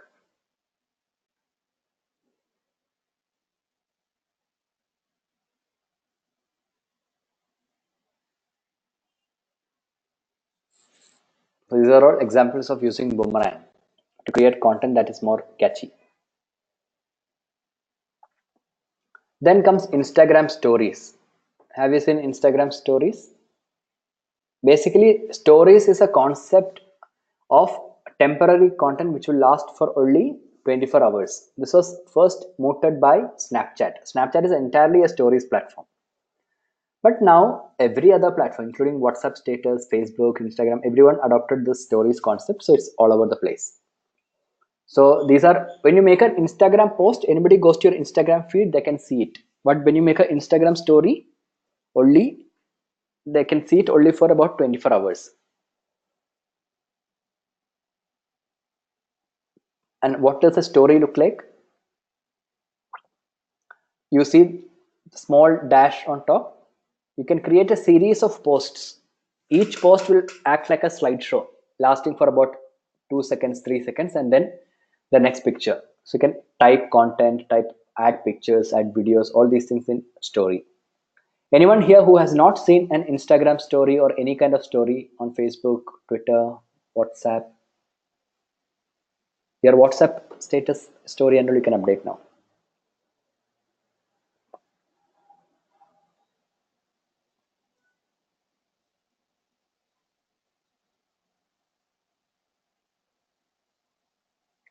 Can I see a response? So all of you have seen a story, I'm assuming. If so, we will move on. Can I get a confirmation? No doubt about stories.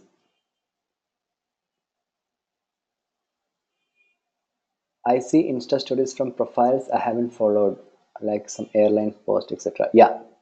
You mean you see their stories on your timeline, that on top of your. That is because they are using, it might be promoted story, using as an ad. Like how you can promote a post and target people, you can also promote it in stories. About, uh, we'll come to that. When you discuss Facebook ads, you will learn it. In the Facebook ad campaign creation process, there is a step where you have to choose where to target placement.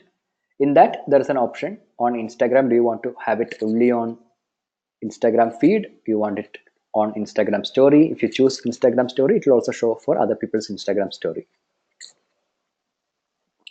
About the newly started sponsored stories. Yeah, I was talking about that, Nikita. Why Facebook dashboard only and how to measure the reach and performance of sponsored stories on Insta. So what are the metrics for stories? Basically, it's a number of views, or if you're using some hashtag, or it could be how many followers you got after through that stories. So do you have a business profile, Nikita, on Instagram?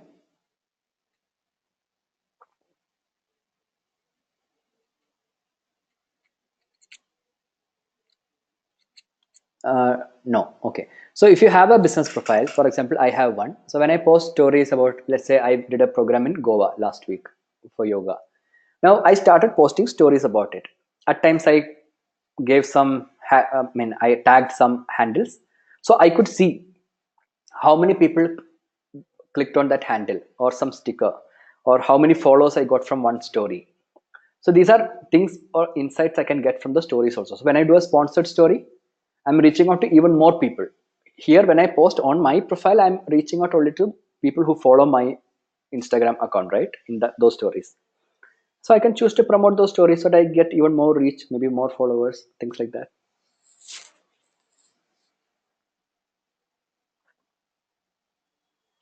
Now, how do you build an following on Instagram? First, as I told Vanita earlier today, great content is primary. Secondly, post it consistently. That's also important. Run contests and giveaways. People like to engage with them. Time pass. Include relevant hashtags. We already discussed that in detail. Engage with users who are in your niche. So that's what I was telling you, right? If you're in reality, check out accounts which are prominent in that category. Start retweeting them, start posting them, engaging with them, commenting on with them, responding, so that you start getting follow backs. Leverage user generated content and ask your fans on other platforms to follow here. So for example, let's say you have a very good following on Facebook, but you just started your account on Twitter or Instagram. Make a simple post on Facebook page saying, okay, you can follow me on other platforms also. These are the handles. And you announce and ask them to follow. Follow relevant users. I already said that. Is this clear? Now coming to Instagram ads. So we can promote your Instagram content through paid means. On Facebook, under Facebook Ads Manager, that's what I was mentioning earlier. I think to Nikita, I think, or Neha, I don't know, forgot. So there's a section called placement. In placement, if you're going to go with edit placement, you can manually choose where do you want your ads to show up. So under Instagram, it will ask you, do you want these ads to go on Instagram feed for others? Do you want it to also go on the stories of other people whom you are targeting? If you do that, it will show up on their stories also. And this is how the promoted story will look like. I hope you have seen that, right? You will see the account, Instagram handle, and sponsored under that. All of you are familiar with this?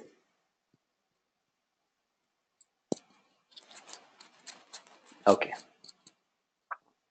You can also have videos because Instagram stories also accept videos, so you can even put video ads onto Instagram stories. If you want to promote an Instagram post, in the post, so this also happens when you have a business profile, you post something, it will give you data like this post is doing 85% or 90% better than your recent post, promote it. So if I click promote, it will take me to a page where I have to define the audience and everything. You can even promote your account to get more followers. That's also possible. Then analytics and measurement. What is that? This is Instagram Insight I was telling earlier about. So once you have a business profile, you will see this kind of an icon on top. Those of you who converted to Instagram business profile, can you just check if you are able to see that? Click on your profile on Instagram. You will see on top this icon.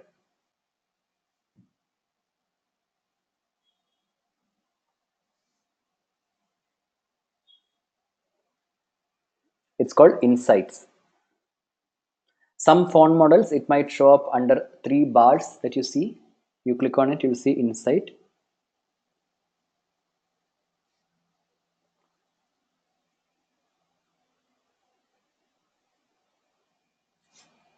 You will see things like impressions and how much change in impression has happened in the last 1 week or so. You will see data related to followers, who is your top followers, which geographical location are they in, things like that. Yeah.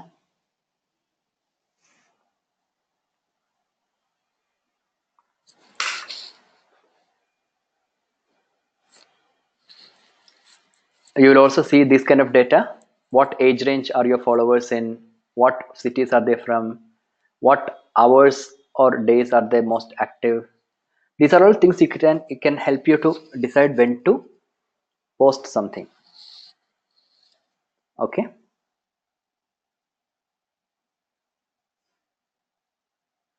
Any doubt?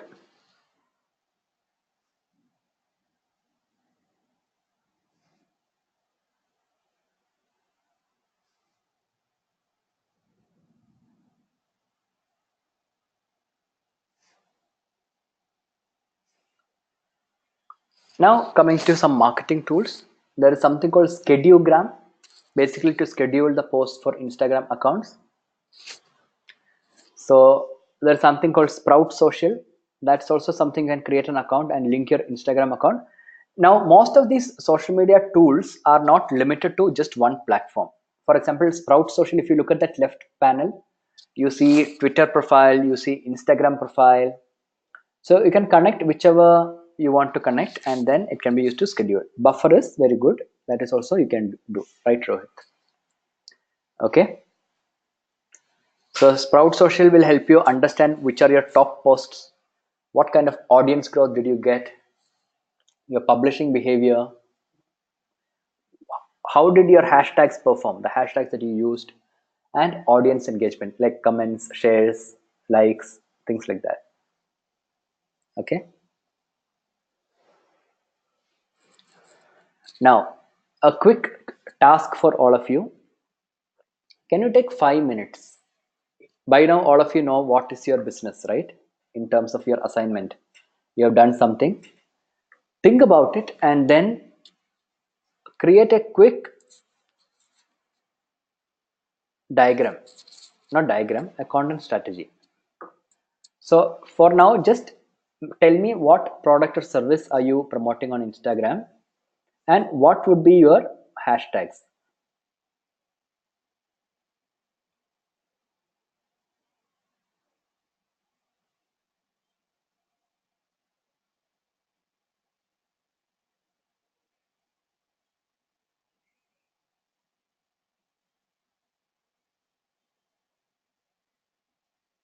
All right. So take 2-3 minutes and then, yes, what is the relevant hashtag for that particular product or profile that you're creating? And along with that, it will be good if you can also come up with a content strategy, meaning what kind of content. You saw different types of content from CCD's case study, from Flipkart's case study.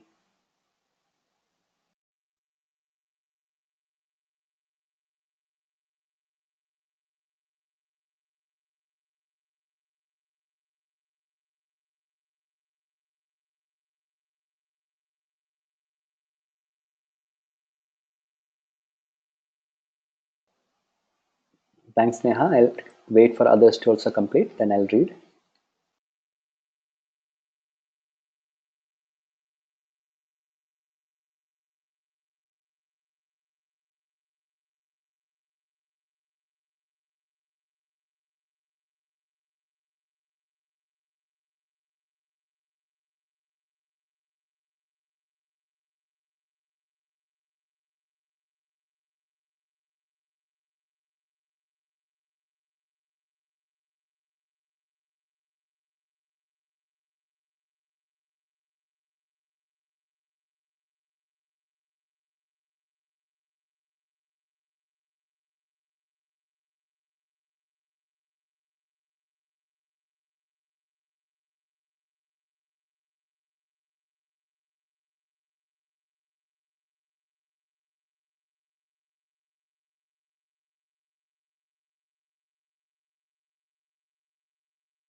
Okay. Is it complete?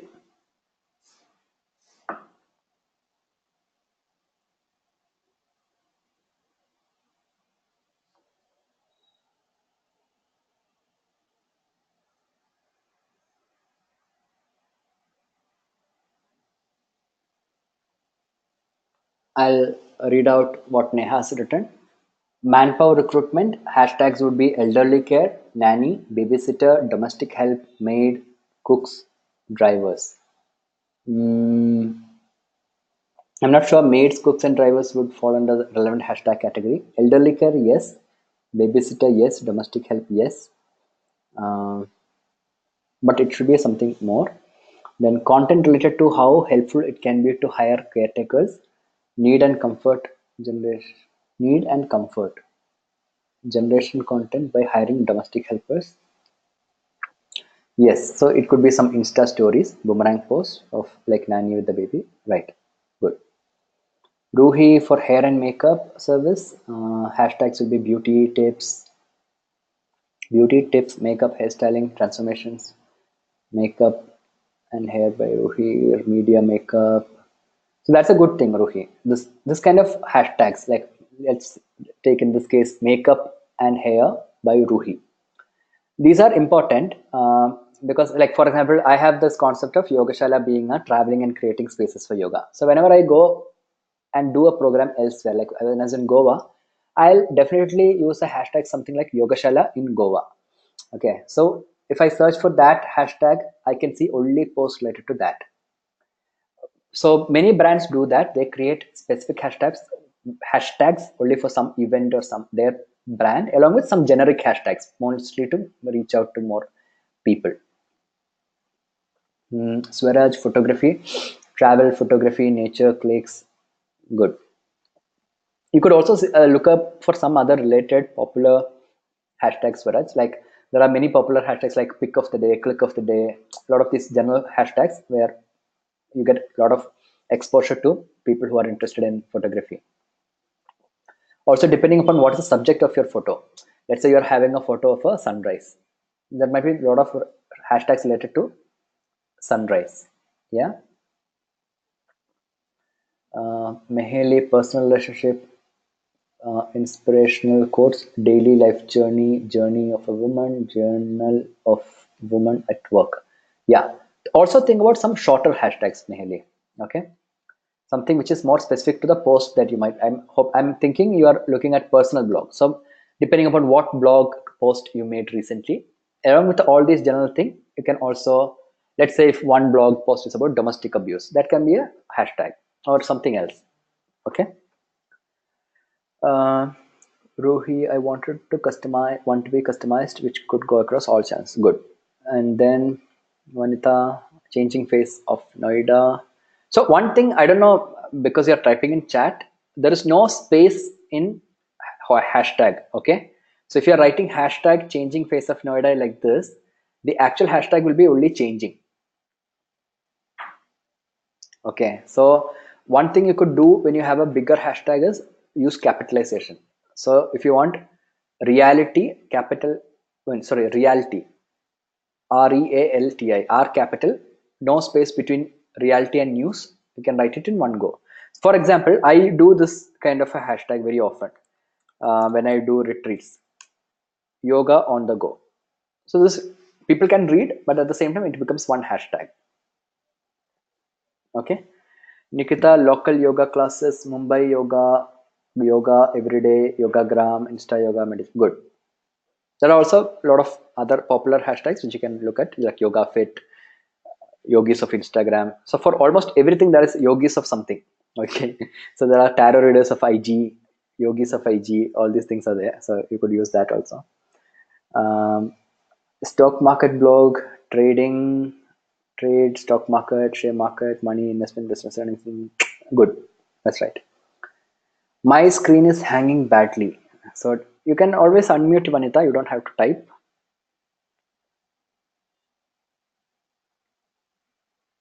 Okay. I recommend typing purely because that helps cut out background noise. Many people might be logging in from places which are very noisy. So recording has to be more clean. But if there is some technical issue, you can always unmute and ask me. Okay. So this is the task. So that completes our Instagram marketing. Okay. We will complete Snapchat next class. Snapchat is very simple, very short, but I'll just quickly take you through this week's assignment, which is an Instagram related assignment actually. Next week we will be covering, which is the last week, we'll be covering Snapchat, we'll be covering Pinterest, and we'll also be covering a kind of a overall summary of how to create an end-to-end social media marketing strategy, and maybe introduce few tools that can help you with integrating different platforms together. Okay. So coming to week for assignments. Instagram and Snapchat marketing. The task is related to Instagram. First, you need to set out an objective for your Instagram account. So don't confuse your personal account with that, Disha. Okay, you can maybe create a new account for your the other Facebook page that you are using for the business profile.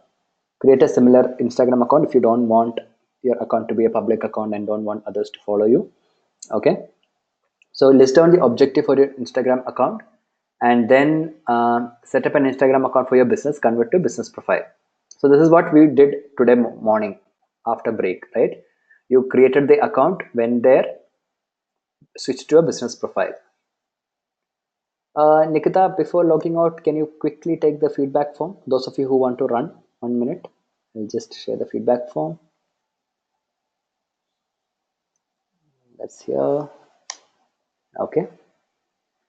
Okay. Right.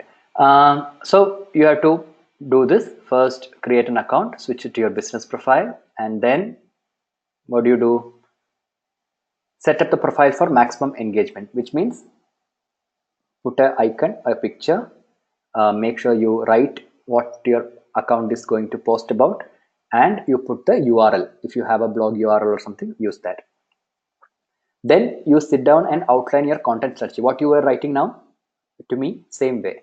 What should be the content that you should design to engage with your audience? So you have some possibilities that are mentioned here. You can create inspirational quotes. So I can sit down and say, okay, for Yoga Shala, I can say every Monday I will use a hashtag Monday motivation. I will put some quote, some yoga posture picture, and I'll post an inspirational content. Let's say I can say every Friday I will try to come up with some kind of a contest where I try to engage with users and ask them to post content. Maybe every Tuesday I will create a hashtag called Tuesday tips, and then have some yoga tips to be shared on Tuesday. So I can decide what will be my content strategy. Okay, frequency we already discussed, right? At least twice a week you have to post. And then what else? uh,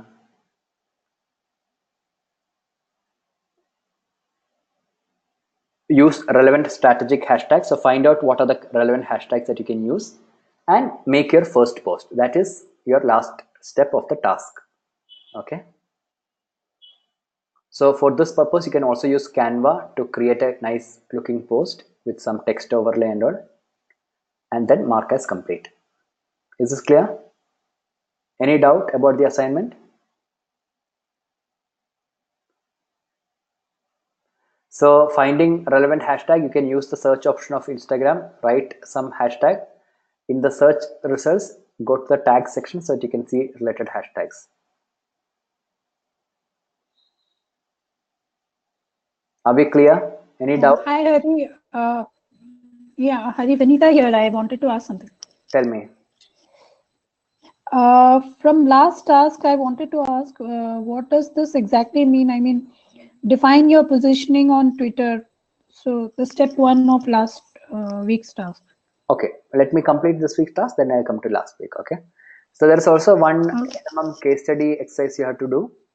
So this is about creating a business case around a specific event. So it's a template you can download. In this template is what you need to fill up. Okay, and what do you have to do there? You have to, step one, select a business case, but this is mostly a content strategy around a specific festival or event. For example, now Holi is coming up. So for the same business that you have done now, you can create a content strategy around, let's say, Holi. I'm just suggesting, you can do anything.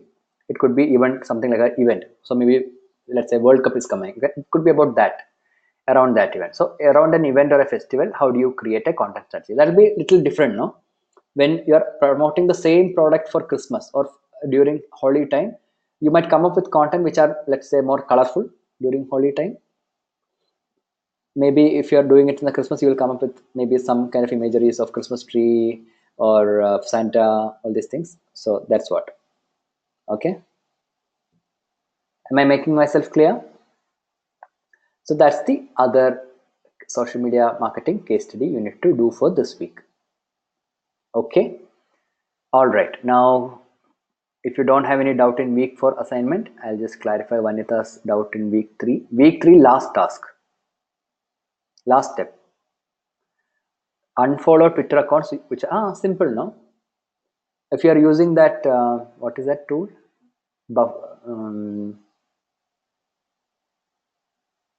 Crowdfire app. So Crowdfire app is a tool which will show you which are the accounts on Twitter who are following you, who followed you and then unfollowed you. So they will tell you. They have a section called non-followers, meaning people who you follow but they don't follow you back. So it's recommending that you can unfollow such accounts. First step. Crowdfire. So Crowdfire app is an app. I mean, it's a website where you can link your Twitter account to. Basically, otherwise it's very difficult to keep a track of your followers on Twitter. No, you see a number, but you don't really know who is coming and going, unless because especially if it's in hundreds or thousands. So this app tells you who are the people who you follow, who don't follow you back, who follow you, who you don't follow, who are your recent followers, who are your recent unfollowers, people who unfollowed you. So all these things you can see from that website once you link your Twitter account to it. Okay. Anyone else has any doubt?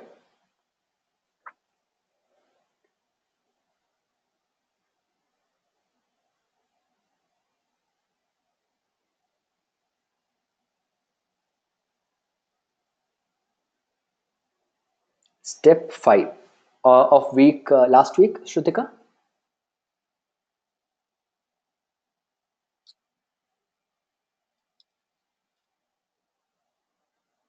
So Vanita, you're okay. Let me complete last week and step 1, positioning on Twitter.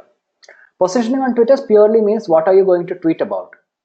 So as I told you, you can say you said reality, right? So you can say tweets about reality or just mention reality. It doesn't really or mention who you are. For example, I have put on my profile digital consultant, yoga trainer, tarot reader, coach, so that people know, okay, I might be tweeting about these kind of stuff. Some people make it more descriptive. They say tweets about technology, politics, this. So people know what to expect. That is positioning. Okay, Shrutika, this week, step 5. Okay, let me see.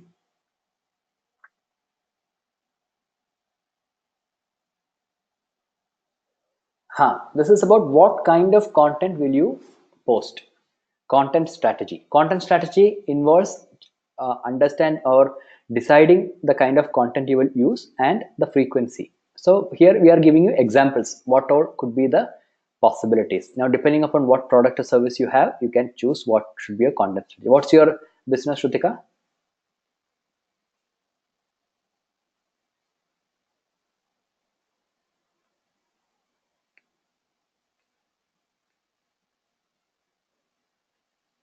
Chocolate making.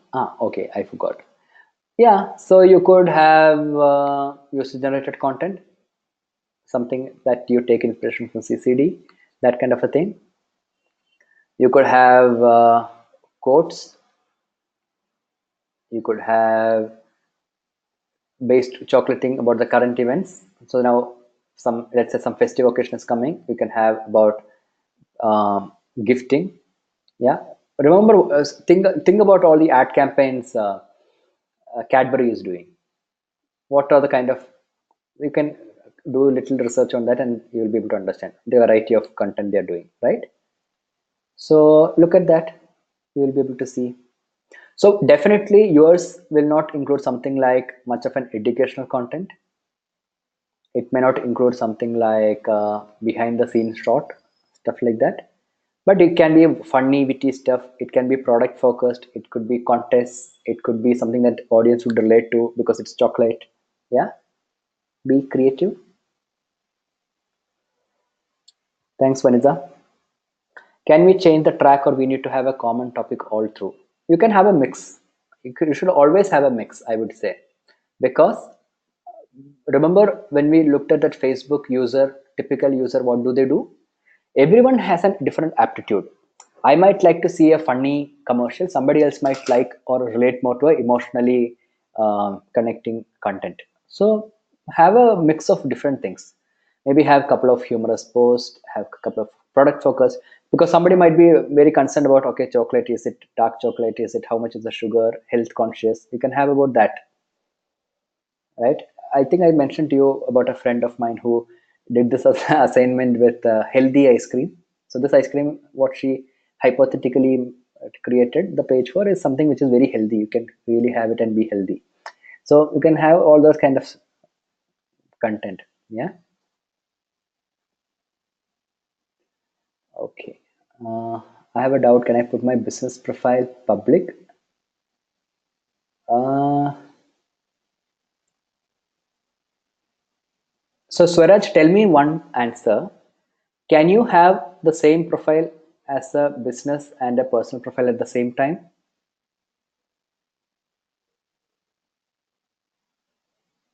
No. The answer is no. That is what I was repeating earlier.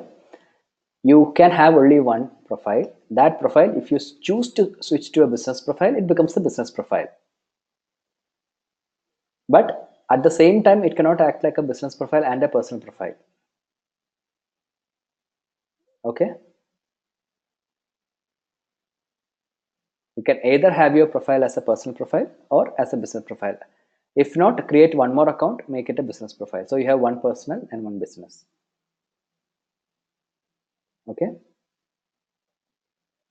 Yes, that's better. Do it separate. Shrutika, like Insta, I can go for inspirational sort of anything. Yes.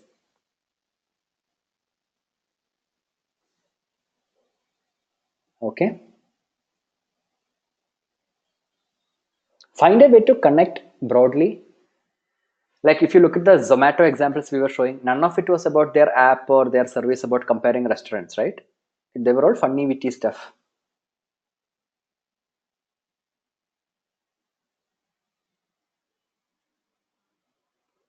Okay. All right, guys. If you don't have any other doubts, let's wind up. I'll see you next week at 10:30. Have a great weekend and enjoy. Please complete your assignments. We are entering the last week. So whoever is lagging behind in terms of assignment, please try to complete up to week 4 by next week. Okay. All right. Thank you.